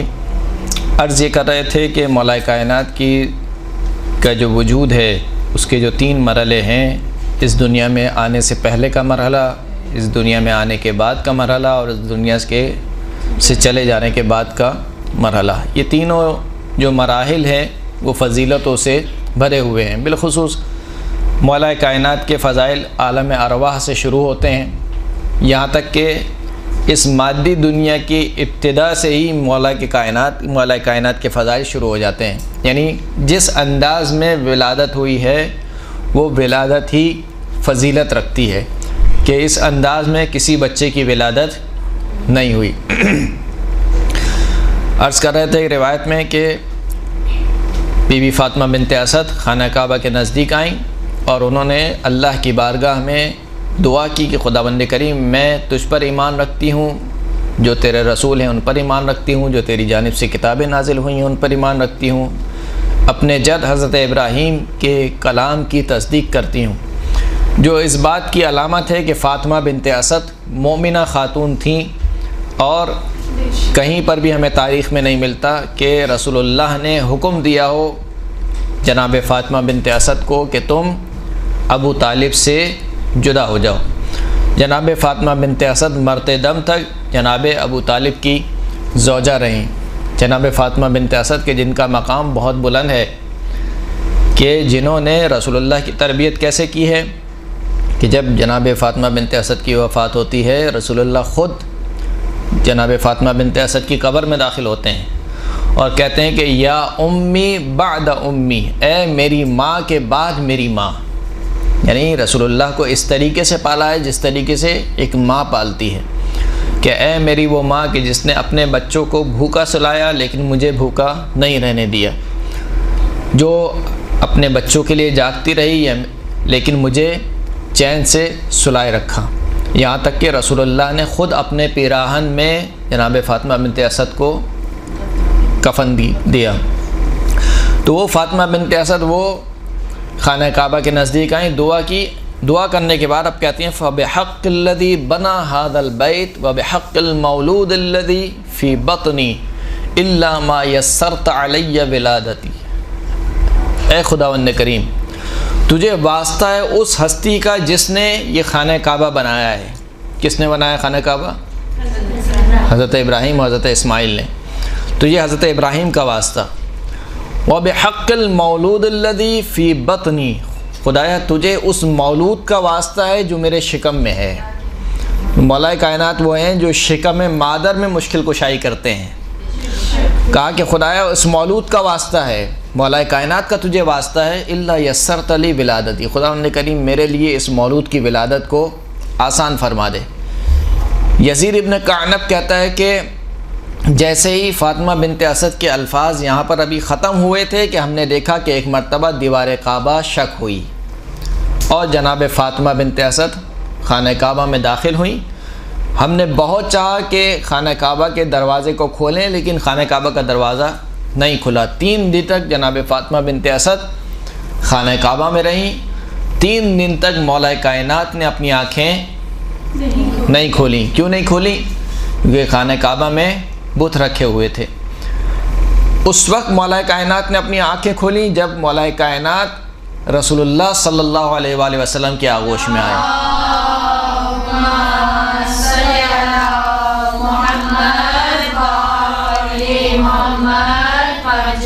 گویا مولا کائنات یہ چاہتے تھے کہ اس دنیا میں آنے کے بعد سب سے پہلا دیدار اس ہستی کا ہونا چاہیے کہ جس کے صدقے میں یہ کائنات بنی ہے۔ تو رسول اللہ کا دیدار کیا، 3 دن تک خانہ کعبہ میں رہے، تو 3 دن تک کھانا کہاں سے آتا رہا؟ بی بی فاطمہ بنت اسد کے لیے کھانا جنت سے آتا رہا، جنت سے بھی جنت کا آیا ہوا کھانا بی بی فاطمہ تناول فرماتی رہیں۔ پھر اس کے بعد جب جناب فاطمہ بنت اسد باہر نکلتی ہیں خانہ کعبہ سے تو کہتے ہیں کہ انی فضلت علی ما تقدمنی من النساء، مجھے ان تمام عورتوں پر فضیلت حاصل ہے جو مجھ سے پہلے آئی ہیں۔ کیوں؟ لأن آسیۃ ابن مزاحم عبدت اللہ سرا فی موضع لا يحب اللہ ان یعبد فیہ الا اضطرارا، کیونکہ جو آسیہ بنت مزاحم تھی، کون تھی جناب آسیہ بنت مزاحم؟ زوجہ فرعون کی زوجہ نے اللہ کی عبادت تو کی لیکن چھپ کر کی، اور ایسی جگہ پر کی کہ جہاں پر اللہ پسند نہیں کرتا تھا کہ اس کی عبادت کی جائے، مگر یہ کہ مجبوری کے عالم میں۔ وَإِنَّ مریم ابنت عمران حزت النخلۃ اليابسۃ بیدہا حتی اکلت منہا رطبا جنیا، اور مریم بنت عمران جناب عیسیٰ کی والدہ، انہوں نے کھجور کے خشک تنے کو ہلایا یہاں تک کہ اس پہ خرما یعنی تر کھجوریں اس سے نیچے گری، اور وہی انہی کھجوروں کو جناب مریم نے تناول فرمایا۔ وَإِنِّي دَخَلْتُ بَيْتَ اللَّهِ الْحَرَامِ، جبکہ میں اللہ کے گھر میں داخل ہوئی ہوں، یعنی میں نے کہاں پر عبادت کی ہے؟ جو اللہ کا گھر ہے۔ وَأَكَلْتُ مِنْ ثِمَارِ الْجَنَّةِ وَأَرْزَاقِهَا، مریم نے اگرچہ کہ مریم کا معجزہ تھا، خشک تنے کو ہلایا اور تر و تازہ کھجوریں گرتی گئیں، یہ جناب مریم کا معجزہ تھا، کرامت تھی، لیکن اس کے باوجود یہ جو غذا تھی یہ کہاں کی غذا تھی؟ دنیا کی غذا تھی۔ میں نے کہاں کا پھل کھایا ہے؟ من ثمار الجنہ، میں نے جو پھل کھایا ہے وہ جنت کا پھل کھایا ہے۔ وَأَرْزَاقِهَا، پھر فاطمہ بی بی فاطمہ فرماتی ہیں کہ فَلَمَّا أَرَدْتُ أَنْ أَخْرُجَ حَتَفَ بِي حَاتِفٌ، جب میں نے چاہا کہ میں خانہ کعبہ سے باہر نکلوں تو مجھے کسی آواز دینے والے نے آواز دی اور کہا کہ یا فاطمہ، اے فاطمہ، سمیہ علیًا، اے فاطمہ اس بچے کا نام علی رکھو۔ اس بچے کا نام کیا رکھو؟ علی رکھو. کیوں علی رکھو؟ فَهُوَ عَلِيٌّ وَاللَّهُ الْعَلِيُّ الْأَعْلَى، یہ علی ہے اور اللہ علی اعلیٰ ہے. یقول قد شققت اسمہ من اسمی، خدا فرماتا ہے کہ میں نے علی کا نام اپنے نام سے نکالا ہے. علی کا نام اپنے نام سے نکالا ہے، یعنی پنجتن پاک کی ہستیاں وہ ہستیاں ہیں کہ جن کا نام کس کی جانب سے رکھا گیا؟ اللہ کی جانب سے رکھا گیا. اور آپ اور ہم جب بچے کا نام رکھتے ہیں تو کیا سوچ کے رکھتے ہیں؟ باپ پر بیٹے کا حق یہ، یعنی باپ پر اولاد کا حق یہ کہ باپ اس کا اچھا نام رکھے. یہ بچے کے حقوق میں سے اچھا نام رکھے. اچھے نام سے کیا مراد ہے؟ اچھے نام سے مراد یہ نہیں کہ جو بولنے میں اچھا ہو، پکارنے میں اچھا ہو، ایسا نہیں، جس کے معنی اچھے ہوں، اچھا نام رکھے. تو ہم جب اچھا نام رکھتے ہیں کہ تو کیا سوچ کے رکھتے ہیں اچھا نام؟ کیونکہ نام کے اثرات ہوتے ہیں بچے کے کردار کے اوپر. بچے کا اچھا نام، یہ نام اثر کرتا ہے. روایت میں نام جو ہے وہ اثر کرتا ہے بچے کے کردار کے اوپر. اب آپ بچے کا نام رکھتے ہیں صادق، اس امید پر کہ انشاءاللہ بچہ سچا ہوگا، جھوٹ نہیں بولے گا. آپ مثال کے طور پر بچے کا نام رکھتے ہیں امین، کہ بچہ امانت دار ہوگا. یا مثال کے طور پر کوئی بھی اور نام لے لیجئے. آپ بچے کا نام یہ سوچ کر رکھتے ہیں کہ یہ اس کی شخصیت پر اثر انداز ہوگا، اس کے کردار پر اثر انداز ہوگا. لیکن آپ کو یقین تو نہیں ہوتا. کتنے بچے ایسے ہیں کہ جن کا نام صادق ہوتا ہے لیکن وہ جھوٹے نکلتے ہیں. کتنے بچے ایسے ہیں جن کا نام مثال کے طور پر امین ہوتا ہے، وہ خائن نکلتے ہیں. اس کے علاوہ بھی تو بہرحال تو ہم بچے کا نام اس امید پر اچھا رکھتے ہیں کہ اس کا کردار بھی کیا ہو، اچھا ہو انشاءاللہ. لیکن جب نام رکھنے والی ہستی وہ ہو کہ جو بچے کے مستقبل سے بھی واقف ہو، جو بچے کے ماضی سے بھی واقف ہو، جو بچے کے حال سے بھی واقف ہو، وہ جب کسی بچے کا نام علی رکھے تو اس کا کردار کتنا بلند ہوگا. صلی علی محمد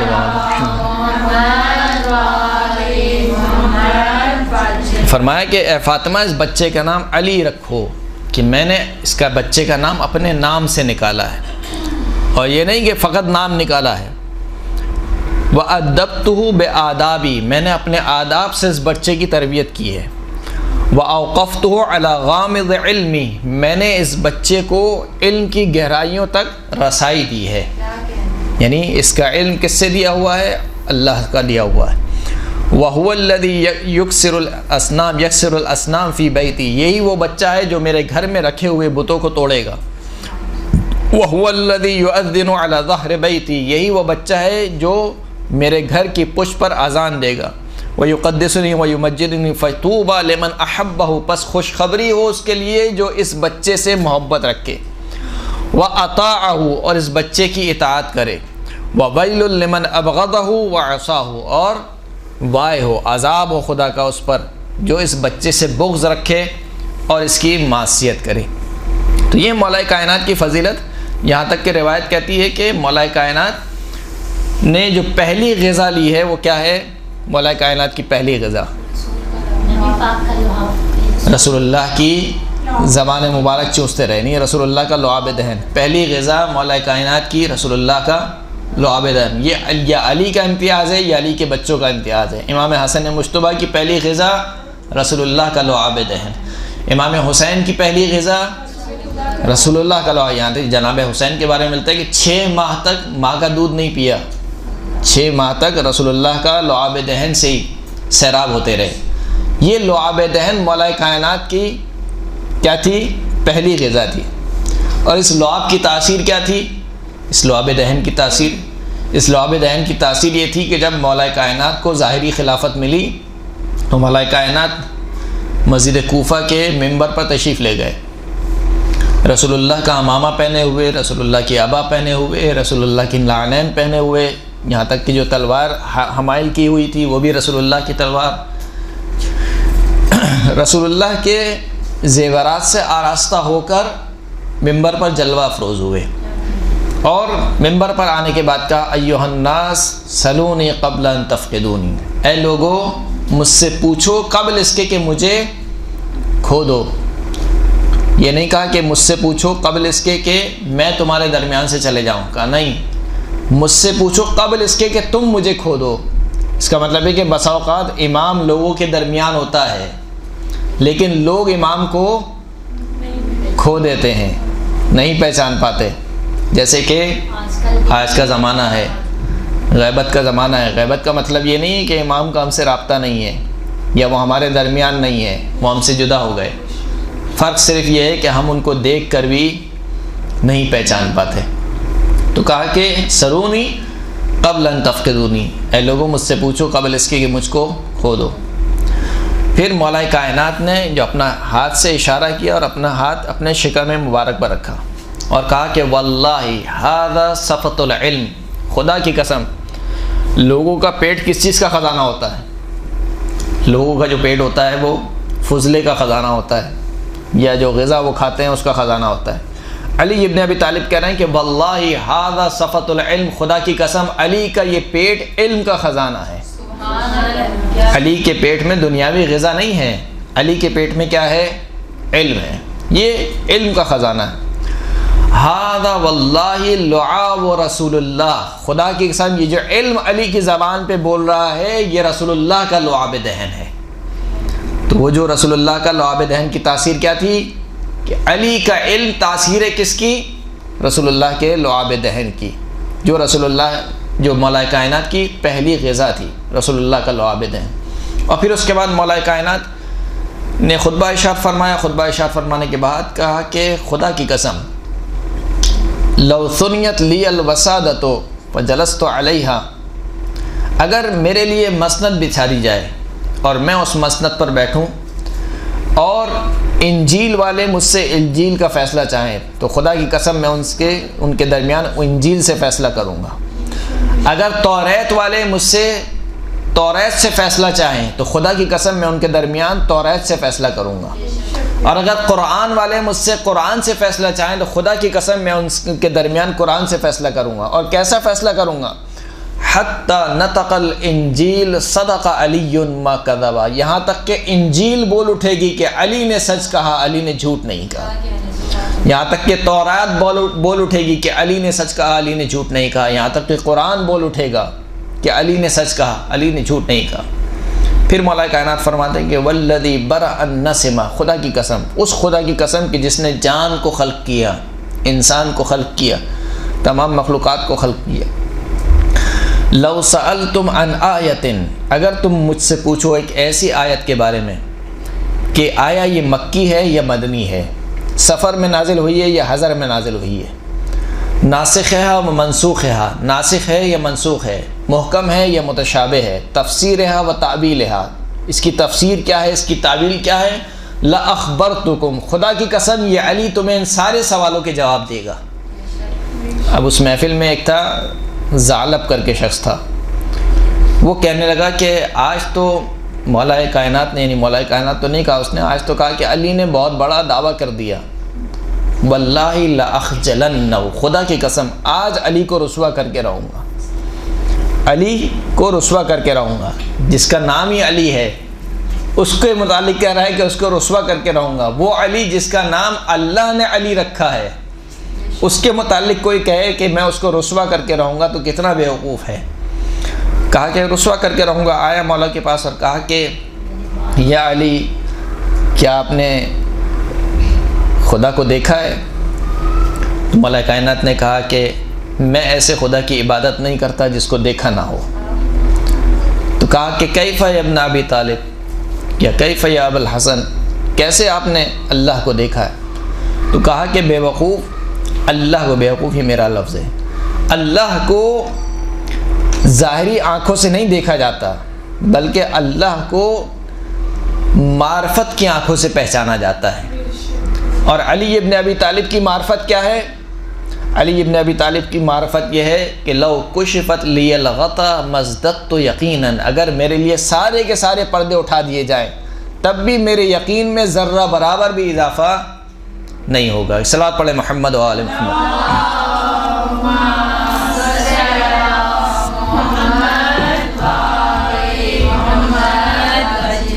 عرض میں یہ کر رہا تھا کہ یہ جتنے فضائل ہیں عزیزان گرامی، یہ جو فضائل ہیں یہ فقط فضائل کی حد تک نہیں ہیں، بلکہ ان فضائل میں ان فضائل کے پیچھے جو چیز چھپی ہوئی ہے وہ حجیت ہے۔ حجیت سے کیا مراد ہے؟ یعنی علی اللہ کے نمائندے ہیں اور علی کی اطاعت بغیر کسی چون چرا کے واجب ہے، جس طریقے سے رسول اللہ کی اطاعت واجب تھی۔ یہ جو لسان فضائل ہے، اس کو اگر اصطلاح میں کہا جائے کہ یہ لسان فضائل نہیں ہے بلکہ لسان حجیت ہے۔ یعنی جب رسول اللہ یہ کہہ رہے ہیں کہ علی مع الحق والحق مع العلی اللہم ادر الحق حیث ما دار، خداوند کریم علی حق کے ساتھ ہے، حق علی کے ساتھ ہے، خدایا حق کو ادھر پھیر دے کہ جہاں پر علی ابن ابی طالب ہو۔ تو یہ فقط فضیلت نہیں ہے کہ آپ کہیں کہ بس یہ ایک فضیلت تھی۔ اس کا مطلب کیا ہے؟ اس کا مطلب ہے کہ علی عین حق ہے، جہاں پر علی ہوگا وہاں پر حق ہوگا۔ ممکن نہیں ہے کہ علی باطل ہو، علی اور باطل نہیں مل سکتے، ممکن نہیں ہے۔ اسی لیے رسول اللہ نے جو دعا کی وہ دعا کیا کی؟ اللہم ادر الحق حیث ما دار، خداوند کریم حق کو ادھر پھیر دے کہ جہاں پر ہوں علی ابن ابی طالب۔ یہ نہیں کہا کہ خدایا علی کو ادھر پھیر دے جہاں پر حق ہو، یہ نہیں کہا، اس لیے کہ قرآن کی آیت ہے۔ قرآن کی آیت میں کیا خداوند کریم ارشاد فرما رہا ہے کہ کفار و مشرکین وہ ہیں جو حق کو باطل سے ملاتے ہیں اور حق کو چھپاتے ہیں۔ تو اس کا مطلب یہ کہ حق چھپ بھی سکتا ہے اور حق باطل سے مل بھی سکتا ہے، لیکن علی ابن ابی طالب وہ ہے نہ چھپ سکتا ہے نہ باطل سے مل سکتا ہے۔ تو اس لیے کہا کہ حق کو ادھر پھیر دیں کہ جہاں پر علی ابن ابی طالب ہوں۔ صلوات پڑھیں محمد و آل محمد۔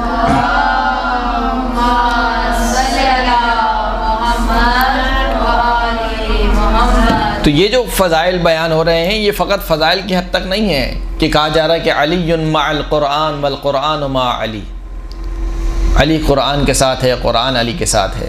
انی تارک فیکم الثقلین کتاب اللہ وعطرۃ اہل بیتی ما ان تمسکتم بہما لن تضلوا بعدی، میں تمہارے درمیان دو گرہ قدر چیزیں چھوڑے جا رہا ہوں، ایک اللہ کی کتاب، ایک میرے اہل بیت، جب تک ان دونوں سے متمسک رہو گے خدا کی قسم کبھی میرے بعد گمراہ نہیں ہوگے۔ تو یہ فقط فضیلت نہیں ہے کہ آپ کہیں کہ بس اہل بیت کی فضیلت بیان ہو رہی تھی، نہیں، حجیت ہے۔ یعنی اگر کوئی قرآن کا معادل ہے میرے بعد تو وہ کون ہے؟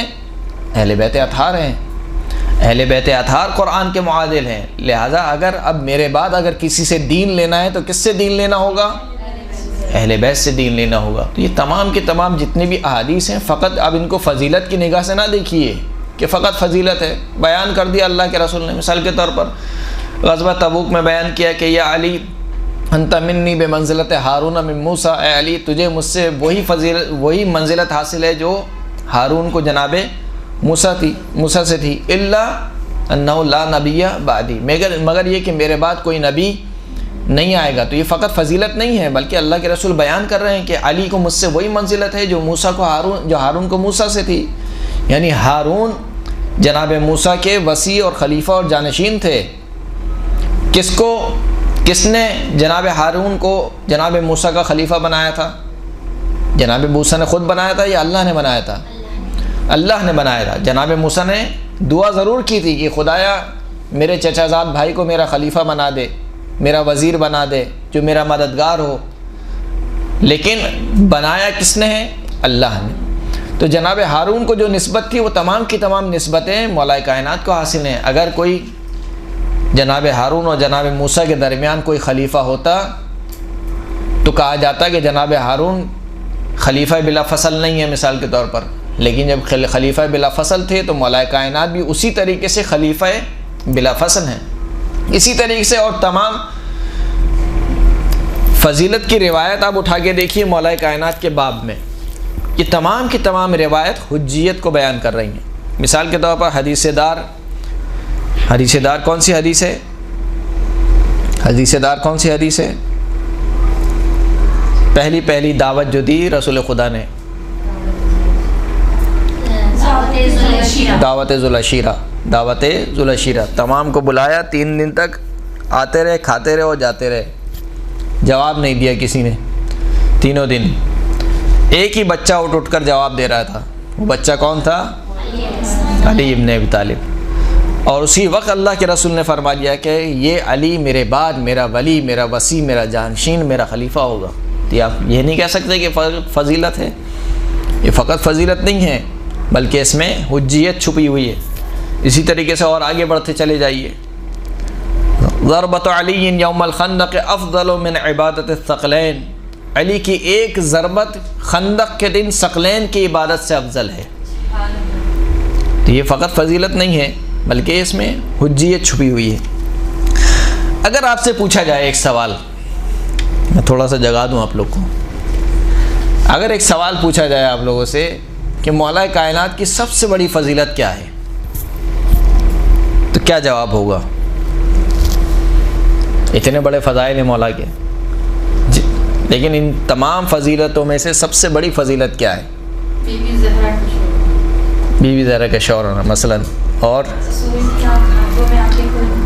رسول خدا کی آنکھوں میں کی آغوش میں آنکھیں کھولنا، اور سب سے بڑی فضیلت جب نبی صلی اللہ علیہ وسلم معراج پر تشریف لے گئے تھے تو مولا علیہ السلام وہاں پر موجود تھے اور نبی علیہ السلام کے ساتھ کھانا کھلانے کو کہا جاتا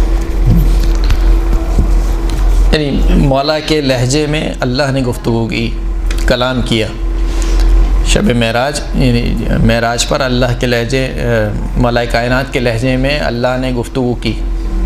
اور سب سے بڑی فضیلت پوچھ رہا ہوں میں، خانہ کعبہ میں بلا تو یہ، اور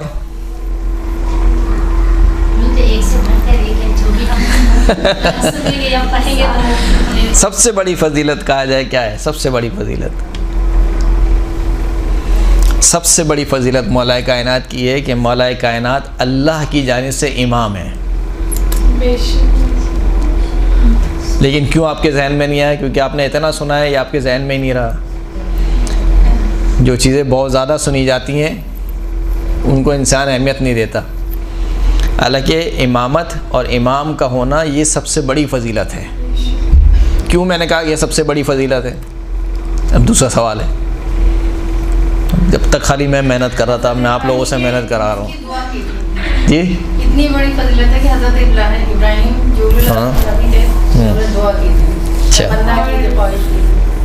کیونکہ رسالت کے بعد اب کسی چیز کی ضرورت تھی، رسالت تو تھی نا رسول، صحیح، تو اس لیے ولایت کی ضرورت تھی اور امام کی ضرورت تھی، صحیح، رہتی دنیا تک ہماری ہر چیز کو درست کر سکے، تو اس لیے پھر امامت کی ضرورت تھی۔ امامت وہ عہدہ ہے جس کو اللہ نے نبوت اور رسالت کے اوپر رکھا ہے۔ کیسے؟ وَإِذِ ابْتَلَىٰ إِبْرَاهِيمَ رَبُّهُ بِكَلِمَاتٍ فَأَتَمَّهُنَّ قَالَ إِنِّي جَاعِلُكَ لِلنَّاسِ إِمَامًا، جب ابراہیم کے رب نے ابراہیم کا امتحان لیا، بکلمات یعنی کلمات سے مراد یہاں اکثر مفسرین یہ کہتے ہیں کہ وہ تمام امتحانات جو حضرت ابراہیم نے دیے، فَأَتَمَّهُنَّ، اور حضرت ابراہیم نے تمام امتحانوں میں کامیابی حاصل کی۔ کیسی کامیابی حاصل کی؟ ایسی نہیں کہ صرف 33% مارکس لے لیے، پاسنگ مارکس کے ذریعے سے نہیں، 80% بھی نہیں، 99% بھی نہیں، 100% کامیابی۔ فَأَتَمَّهُنَّ 100%، یعنی ہر امتحان میں ابراہیم 100% کامیاب ہوئے۔ جب ہر امتحان میں ابراہیم 100% کامیاب ہو گئے، وہ ابراہیم جو نبی بھی تھے اور رسول بھی تھے، رسولوں میں سے بھی کون سے رسول تھے؟ یعنی رسولوں میں بھی افضل ترین رسول تھے، اولو العزم رسول تھے۔ اس کے بعد اللہ کہہ رہا ہے کہ وہ ابراہیم جو میرا نبی ہے، میرا رسول ہے، اولو العزم ہے، اب اس نے امتحانوں میں کامیابی حاصل کر لی۔ قال انی جاعلک للناس اماما، اب میں تجھے لوگوں کا امام بنا رہا ہوں۔ اس کا مطلب ہے کہ اس سے پہلے نبی تھے، رسول تھے، لیکن کیا نہیں تھے؟ امام نہیں تھے۔ یہ امام کیا ہے؟ امامت کیا ہے؟ ہم سوال کرتے ہیں مسلمانوں سے، یہ جو اللہ کہہ رہا ہے کہ قال انی جاعلک للناس اماما، اگر امامت کا عہدہ نبوت اور رسالت سے کم ہے تو بھائی بچے کو امتحان وہ دیا جاتا ہے جو اس کے پاس چیز نہ ہو۔ مثال کے طور پر ایک ٹوٹی پھوٹی سائیکل ہو، اس سے کہا جائے کہ اگر تم امتحان میں پاس ہو گئے تو میں تمہیں نئی سائیکل دلاؤں گا، تو یقیناً جو نئی سائیکل ہے وہ ٹوٹی پھوٹی سائیکل سے کیا ہوگی؟ بہتر ہوگی۔ لیکن مثال کے طور پر اس کے پاس پہلی سے ایک اچھی سی سائیکل موجود ہے، آپ اس سے کہیں کہ اگر تم امتحان میں کامیاب ہو گئے تو میں تمہیں ایک سیکنڈ ہینڈ سائیکل دلاؤں گا، تو بچہ کہے گا میرے اس سے اچھی سائیکل میرے پاس موجود ہے، آپ کہہ رہے ہیں کہ میں سیکنڈ ہینڈ سائیکل دلاؤں گا، درست ہے؟ تو اللہ کہہ رہا ہے کہ اس نبی سے کہہ رہا ہے کہ جو نبی بھی ہے، رسول بھی ہے، اولو العزم ہے، اس سے کہہ رہا ہے کہ اب میں نے تجھے لوگوں کا امام بنایا۔ وہ بھی کب کہہ رہا ہے؟ کب کہہ رہا ہے؟ جب تمام کے تمام امتحان میں کامیابی حاصل ہو چکی ہے، اب کوئی امتحان باقی نہیں بچا ہے، تمام امتحان میں وہ بھی کامیابی کیسی لی حضرت ابراہیم نے؟ 100% والی کامیابی۔ 100% والی کامیابی کے بعد خداوند کریم کہہ رہا ہے کہ میں تجھے لوگوں کا امام بنا رہا ہوں۔ اس کا مطلب ہے حتماً یہ والا جو عہدہ ہے وہ کس سے بڑھ کر ہے؟ رسالت و نبوت سے بڑھ کر ہے، درست ہے؟ اب یقیناً آپ کے ذہن میں سوال ہونا چاہیے۔ کیا سوال آنا چاہیے؟ یہ ہمارا عقیدہ یہ ہے کہ رسول خدا سے بڑھ کر کوئی افضل نہیں ہے، تشیع کا مسلم عقیدہ ہے۔ یہ مولا کائنات بھی رسول اللہ کے بعد ہیں، رسول اللہ سے افضل، یعنی کائنات کی سب سے افضل ترین ہستی اگر کوئی ہے خدا کے بعد تو کون ہے؟ رسول خدا صلی اللہ علیہ وآلہ وسلم۔ صلاۃ پڑھو۔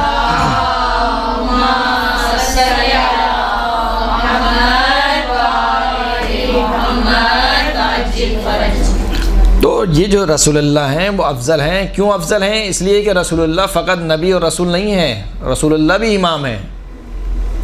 رسول اللہ بھی کیا ہے؟ امام ہے۔ کیوں رسول اللہ امام ہے؟ تمام رسولوں کے امام ہیں۔ کیوں رسول اللہ امام ہے؟ اس لیے کہ حضرت ابراہیم نے کیا دعا کی؟ وَمِن ذُرِّيَّتِي، خدایا میری ذریت میں بھی کس کو رکھ دے؟ امام کو رکھ دے، امامت کو، ذریت میں امامت کو رکھ دے۔ اور خدا نے کیا کہا کہ لا ینال عہد الظالمین، میرا جو یہ عہدہ ہے وہ ظالمین تک نہیں پہنچے گا۔ اس کا مطلب ہے کہ ذریت میں رکھوں گا تو صحیح، مگر جو تیری ذریت میں سے ظالم ہوگا اس میں نہیں رکھوں گا۔ اب حضرت ابراہیم کی ذریت چل رہی ہے، ومن ذریتہ داؤد و سلیمان و ایوب و یوسف و موسیٰ و ہارون و عیسیٰ و یحییٰ و الیاس و الیسع، یہ سب کے سب نبی حضرت ابراہیم کی ذریت میں سے ہیں یا نہیں ہے؟ وَوَهَبْنَا لَهُ اسحاق و یعقوب، ہم نے ابراہیم کو اسحاق اور یعقوب عطا کیے، خداوند نے کریم کرا ہے۔ وَجَعَلْنَاهُمْ أَئِمَّةً يَهْدُونَ بِأَمْرِنَا، یہ جو اسحاق اور یعقوب ہم نے عطا کیے، جعلناہم أئمة، ہم نے ان کو نبی کے ساتھ ساتھ کیا بنایا؟ امام بھی بنایا۔ یعنی ان کے پاس کتنے عہدے تھے؟ 3 عہدے تھے۔ حضرت ابراہیم کے پاس 3 عہدے تھے، نبی، رسول اور امام۔ اس کے بعد جو حضرت ابراہیم کی ذریت سے جو نبی آ رہے تھے ان کے پاس بھی کتنے تھے؟ 3 عہدے تھے، وہ نبی بھی تھے، وہ رسول بھی تھے۔ اسی طریقے سے حضرت ابراہیم کی ذریت میں سے کون ہے؟ سرکار ختمی مرتبہ حضرت محمد مصطفیٰ صلی اللہ علیہ وآلہ وسلم۔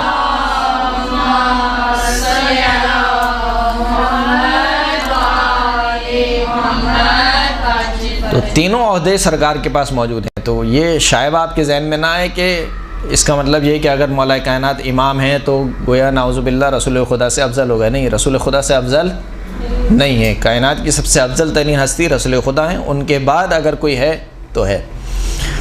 تو خدا ان کریم کہہ رہا ہے کہ اے ابراہیم تم نے امتحانوں میں کامیابی حاصل کر لی۔ اب امتحان کون کون سے دیے حضرت ابراہیم نے؟ بڑے سخت امتحان دیے ہیں۔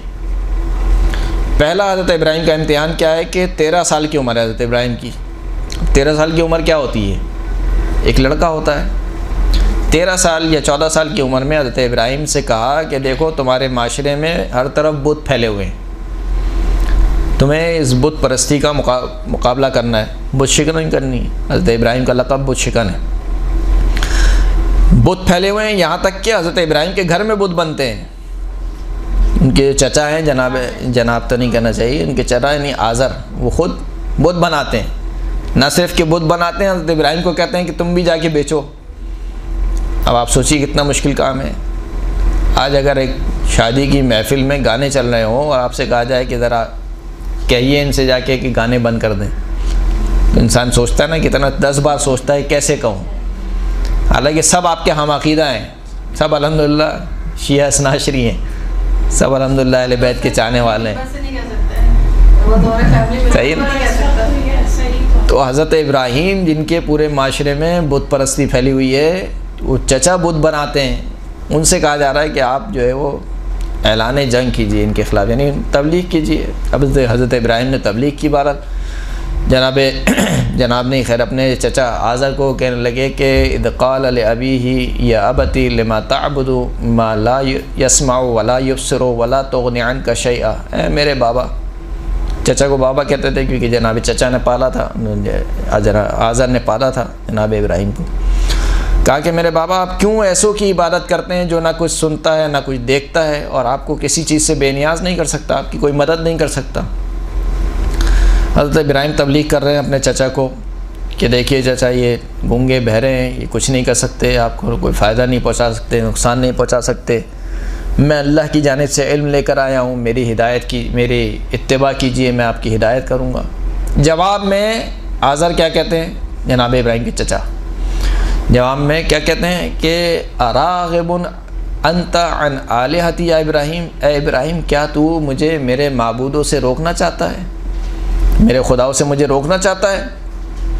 لئن لم تنتہی، اگر تو باز نہ آیا، لارجمنک، تو میں تجھے پتھر مار مار کے ہلاک کر دوں گا۔ واہجرنی ملیہ، اے ابراہیم نکل جا میرے پاس سے، اور تیرے اور میرے درمیان ایک طویل عرصے تک کیا ہوگی، جدائی ہوگی۔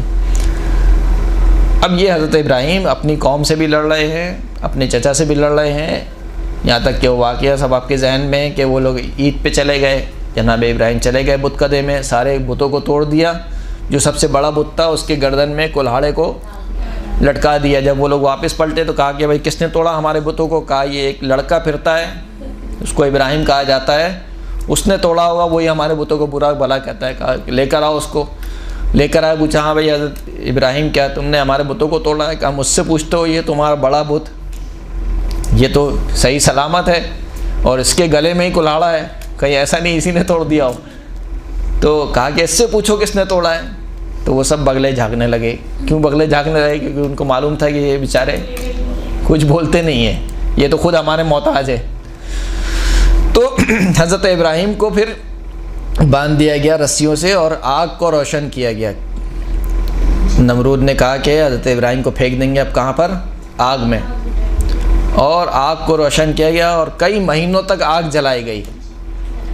اب جو ہے وہ اتنی آگ روشن ہو گئی کہ اب پھینکیں کیسے حضرت ابراہیم کو؟ جو آگ کے پاس جائے گا وہ خود بھی جل جائے گا، جو دوسروں کے لیے آگ جلاتا ہے وہ خود بھی جل جاتا ہے، چاہے بغض کی آگ ہو، چاہے غیبت کی آگ ہو، چاہے کینہ دشمنی کی آگ ہو، وہ خود بھی اس آگ میں جلتا رہتا ہے۔ بہرحال کہا کہ کیسے پھینکیں؟ کہا منجنیق بنائی گئی، پہلی منجنیق دنیا کی بنی تھی، اس منجنیق میں بٹھایا اور حضرت ابراہیم کو پھینکا۔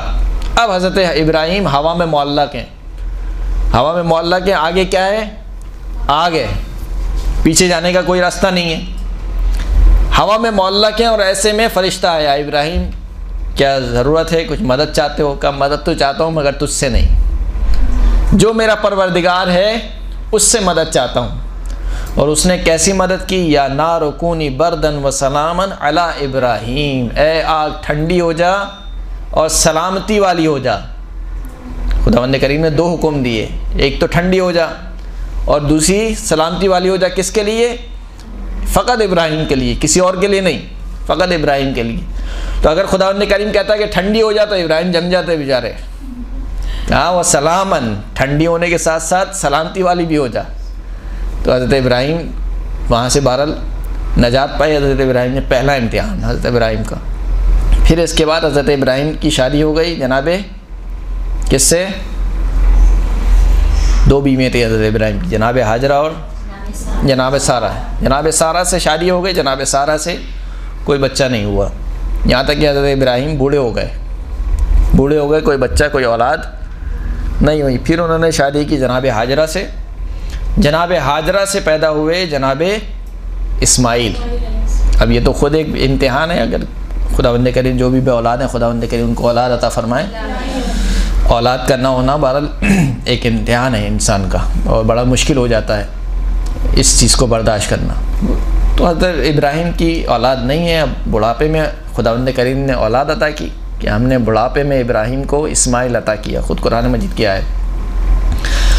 اب جب بڑھاپے میں اولاد عطا ہو گئی تو اب حضرت ابراہیم سے کہا کہ اے ابراہیم، یہ جو بچہ جو تمہارا پیدا ہوا ہے، جسے ہمیں اپنی زبان میں کہنا چاہیے جو منت و مرادوں والا بچہ ہے، ظاہر سی بات ہے اتنی عرصے سے اولاد نہیں ہوئی ہے، اب بڑھاپے میں اولاد ہوئی ہے تو منت و مرادوں والا بچہ ہے۔ کہا اس کو اور اپنی بیوی کو چھوڑاؤ کہاں پر؟ وہ صحرا بیابان میں، نہ آدم ہے نہ آدم ذات، نہ کھانے کا کچھ آسرا ہے نہ پانی بھی نہیں ہے جہاں پر۔ خداوند کریم جناب اسماعیل کا قول نقل کرتا ہے، ربنا انی اسکنت من ذریۃ بواد غیر ذی زرع عند بیتک المحرم، خداوند کریم میں اپنی ذریت کو چھوڑے جا رہا ہوں ایک ایسی وادی میں جہاں کوئی آب و گیا نہیں ہے، لیکن تیرا گھر وہاں پر موجود ہے، عند بیتک المحرم، تیرا حرمت والا گھر وہاں پر موجود ہے۔ اب جہاں پر یہ امتحان ہے حضرت ابراہیم کا، وہیں پر امتحان ہے کس کا؟ جناب ہاجرہ اور جناب اسماعیل کا۔ جناب اسماعیل تو خیر چھوٹے تھے، جناب ہاجرہ کا بھی امتحان ہے یا نہیں ہے؟ اگر وہ بیوی آج کل کی بیویاں ہوتی تو کیا ہوتا؟ جناب اسماعیل سے پہلے ذبح ہو جاتے حضرت ابراہیم، کیا آپ مجھے چھوڑے جا رہے ہیں، وہ بھی ایسی جگہ پر جہاں نہ پانی ہے جہاں دانا ہے، اگر ماننا ہی ہے تو ایسی بول دیں کہ ماننا ہے۔ لیکن بہرحال جناب ہاجرہ جناب اسماعیل اس جگہ پر رہے، حضرت ابراہیم چلے گئے، پھر اس کے بعد بچے کو پیاس لگی۔ اب جناب ہاجرہ بچے کی پیاس بجھانے کے لیے دوڑی، کہاں پر دوڑی؟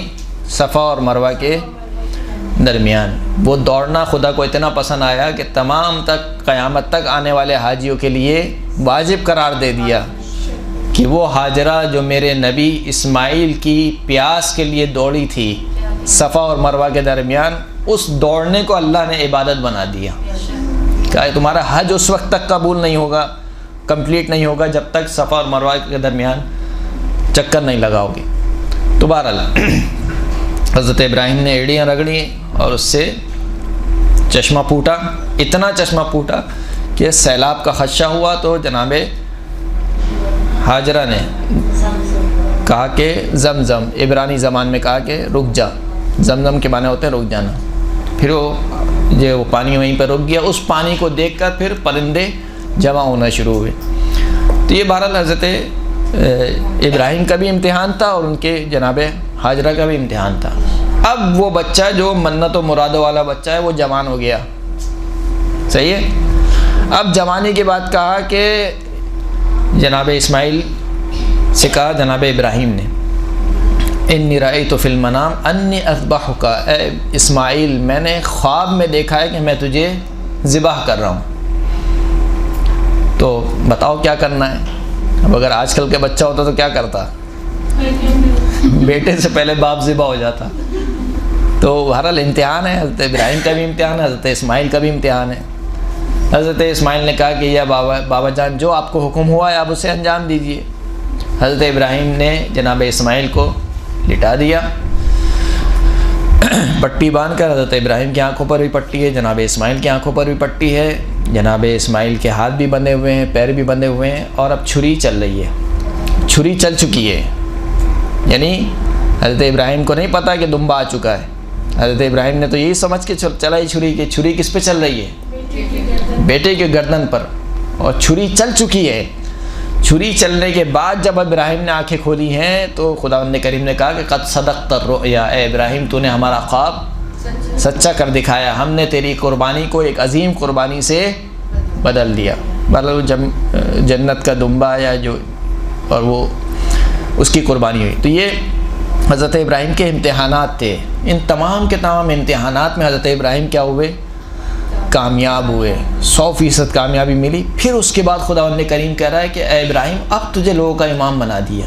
تو ہمارا سوال یہ ہے کہ اس آیت سے کم از کم یہ تو ثابت ہوتا ہے کہ ایک منصب الہی نبوت اور رسالت کے علاوہ ایک اور منصب ہے جس کو کیا کہا جاتا ہے؟ امام کہا جاتا ہے۔ اتنا تو مانے نا آپ، چلیں آپ کو اختلاف ہے مثال کے طور پر کوئی امام ہے یا امام نہیں ہے، لیکن اس قرآن کی اس آیت سے کم از کم یہ تو ثابت ہو جاتا ہے کہ نبوت اور رسالت کے علاوہ ایک اور منصب ہے جس کو کیا کہا جاتا ہے؟ امامت کہا جاتا ہے، اور وہ منصب نبوت اور امامت سے افضل ہے۔ کیوں افضل ہے؟ اس لیے کہ جب ابراہیم کو نبی بنایا گیا تو نہیں کہا ومن ذریتی، جب رسول بنایا گیا تو نہیں کہا ومن ذریتی، لیکن جب امام بنایا گیا تو فوراً سے ابراہیم نے کہا کہ ومن ذریتی، خدایا میری ذریت میں، یعنی ابراہیم سمجھ رہے تھے کہ کیا منصب ہے، اس لیے فوراً سے اپنی ذریت کے لیے بھی اسی عہدے کو مانگا۔ یہی وجہ ہے کہ امام رضا علیہ الصلوۃ والسلام نے صلی اللہ علیہ محمد وعلی محمد، امام فرماتے ہیں ایک مرو کے مقام پر امام نے خطبہ دیا، اور اس خطبے میں امام نے ارشاد فرمایا کہ ان الامامۃ خص اللہ عز وجل بها ابراہیم الخلیل بعد النبوۃ والخلۃ مرتبۃ ثالثۃ وفضیلۃ شرفہ بها واشاد بها ذکرہ فقال انی جاعلک للناس اماما۔ بے تحقیق امامت وہ عہدہ ہے کہ جس کو اللہ نے حضرت ابراہیم کے ساتھ مخصوص کیا، یعنی حضرت ابراہیم سے پہلے کسی کو اللہ نے امام نہیں بنایا۔ پہلے جو امام بنے وہ کون بنے؟ حضرت ابراہیم۔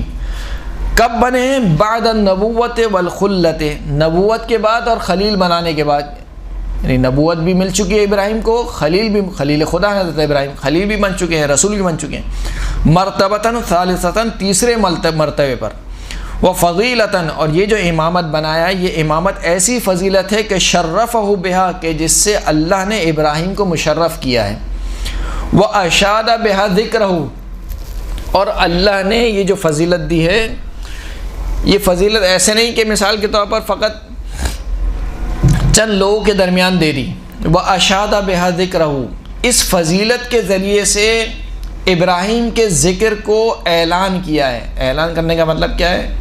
اگر کوئی بہت ہی جاہل اور ان پڑھ گھرانہ ہو مثال کے طور پر، اور اس گھرانے میں کوئی بچہ مثال کے طور پر میٹرک پاس کر لے، تو اس کے جو والد ہوتے ہیں وہ پھولے نہیں سماتے، اور پورے مثال کے طور پر محلے میں مٹھائی بٹتی ہے اور کہا جاتا ہے بھائی میرا بچہ مثال کے طور پر میٹرک پاس کر لیا اس نے، ایسا ہوتا ہی نہیں ہے۔ تو کہا کہ اشاد بہا ذکرہ، اللہ نے اس امامت کے ذریعے سے ابراہیم کا ذکر کا کیا کیا؟ اعلان کیا، یعنی دیکھو قال انی جاعلک للناس اماما، اے ابراہیم میں تجھے آج سے لوگوں کا امام بنا رہا ہوں۔ یعنی نبوت کے وقت یہ نہیں کہا، رسالت کے وقت یہ نہیں کہا، لیکن امامت کے وقت یہ کہا۔ فقال الخلیل علیہ السلام سرورا بہا، پس جب جناب ابراہیم نے سنا تو اتنے مسرور ہوئے کہ کہا کہ ومن ذریتی، خدایا اس ذریت، اس امامت کو میری ذریت میں بھی رکھ دے۔ قال تبارک و تعالی لا ینال عہد الظالمین، اللہ نے کہا کہ یہ جو امامت کا میرا عہدہ ہے یہ ظالمین تک نہیں پہنچے گا۔ فابطلت هذه الآیۃ امامت کل ظالم الی یوم القیامہ، پس اس آیت نے قیامت تک ہر ظالم کی امامت کو باطل کر دیا۔ اور پھر اس کے بعد آگے بڑھ کر، یہ بہت لمبا خطبہ ہے، میں اس کے تھوڑے تھوڑے ٹکڑے آپ کی خدمت میں پیش کر رہا ہوں۔ آگے بڑھ کے امام رضا علیہ السلام فرماتے ہیں کہ ان الامامۃ ہی منزلۃ الانبیاء و ارث الاوصیاء، یہ جو امامت ہے یہ انبیاء کی منزلت ہے، اوصیاء کی میراث ہے۔ ان الامامۃ خلافت اللہ و خلافت الرسول، امامت کیا ہے؟ اللہ کی جانشینی ہے اور اس کے رسول کی جانشین ہے۔ و مقام امیر المؤمنین علی بن ابی طالب، اور امامت کیا ہے؟ امیر المؤمنین علی بن ابی طالب کا امام ہے۔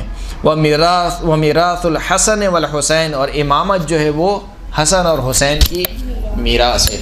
تو یہ جو امامت ہے، یہ امامت کا عہدہ اس قدر بافضیلت ہے۔ تو جو مولا کائنات کی سب سے بڑی فضیلت ہے وہ کیا ہے؟ کہ مولا کائنات من جانب اللہ، اللہ کی جانب سے امام ہے۔ وآخر الدعوانا الحمد للہ رب العالمین۔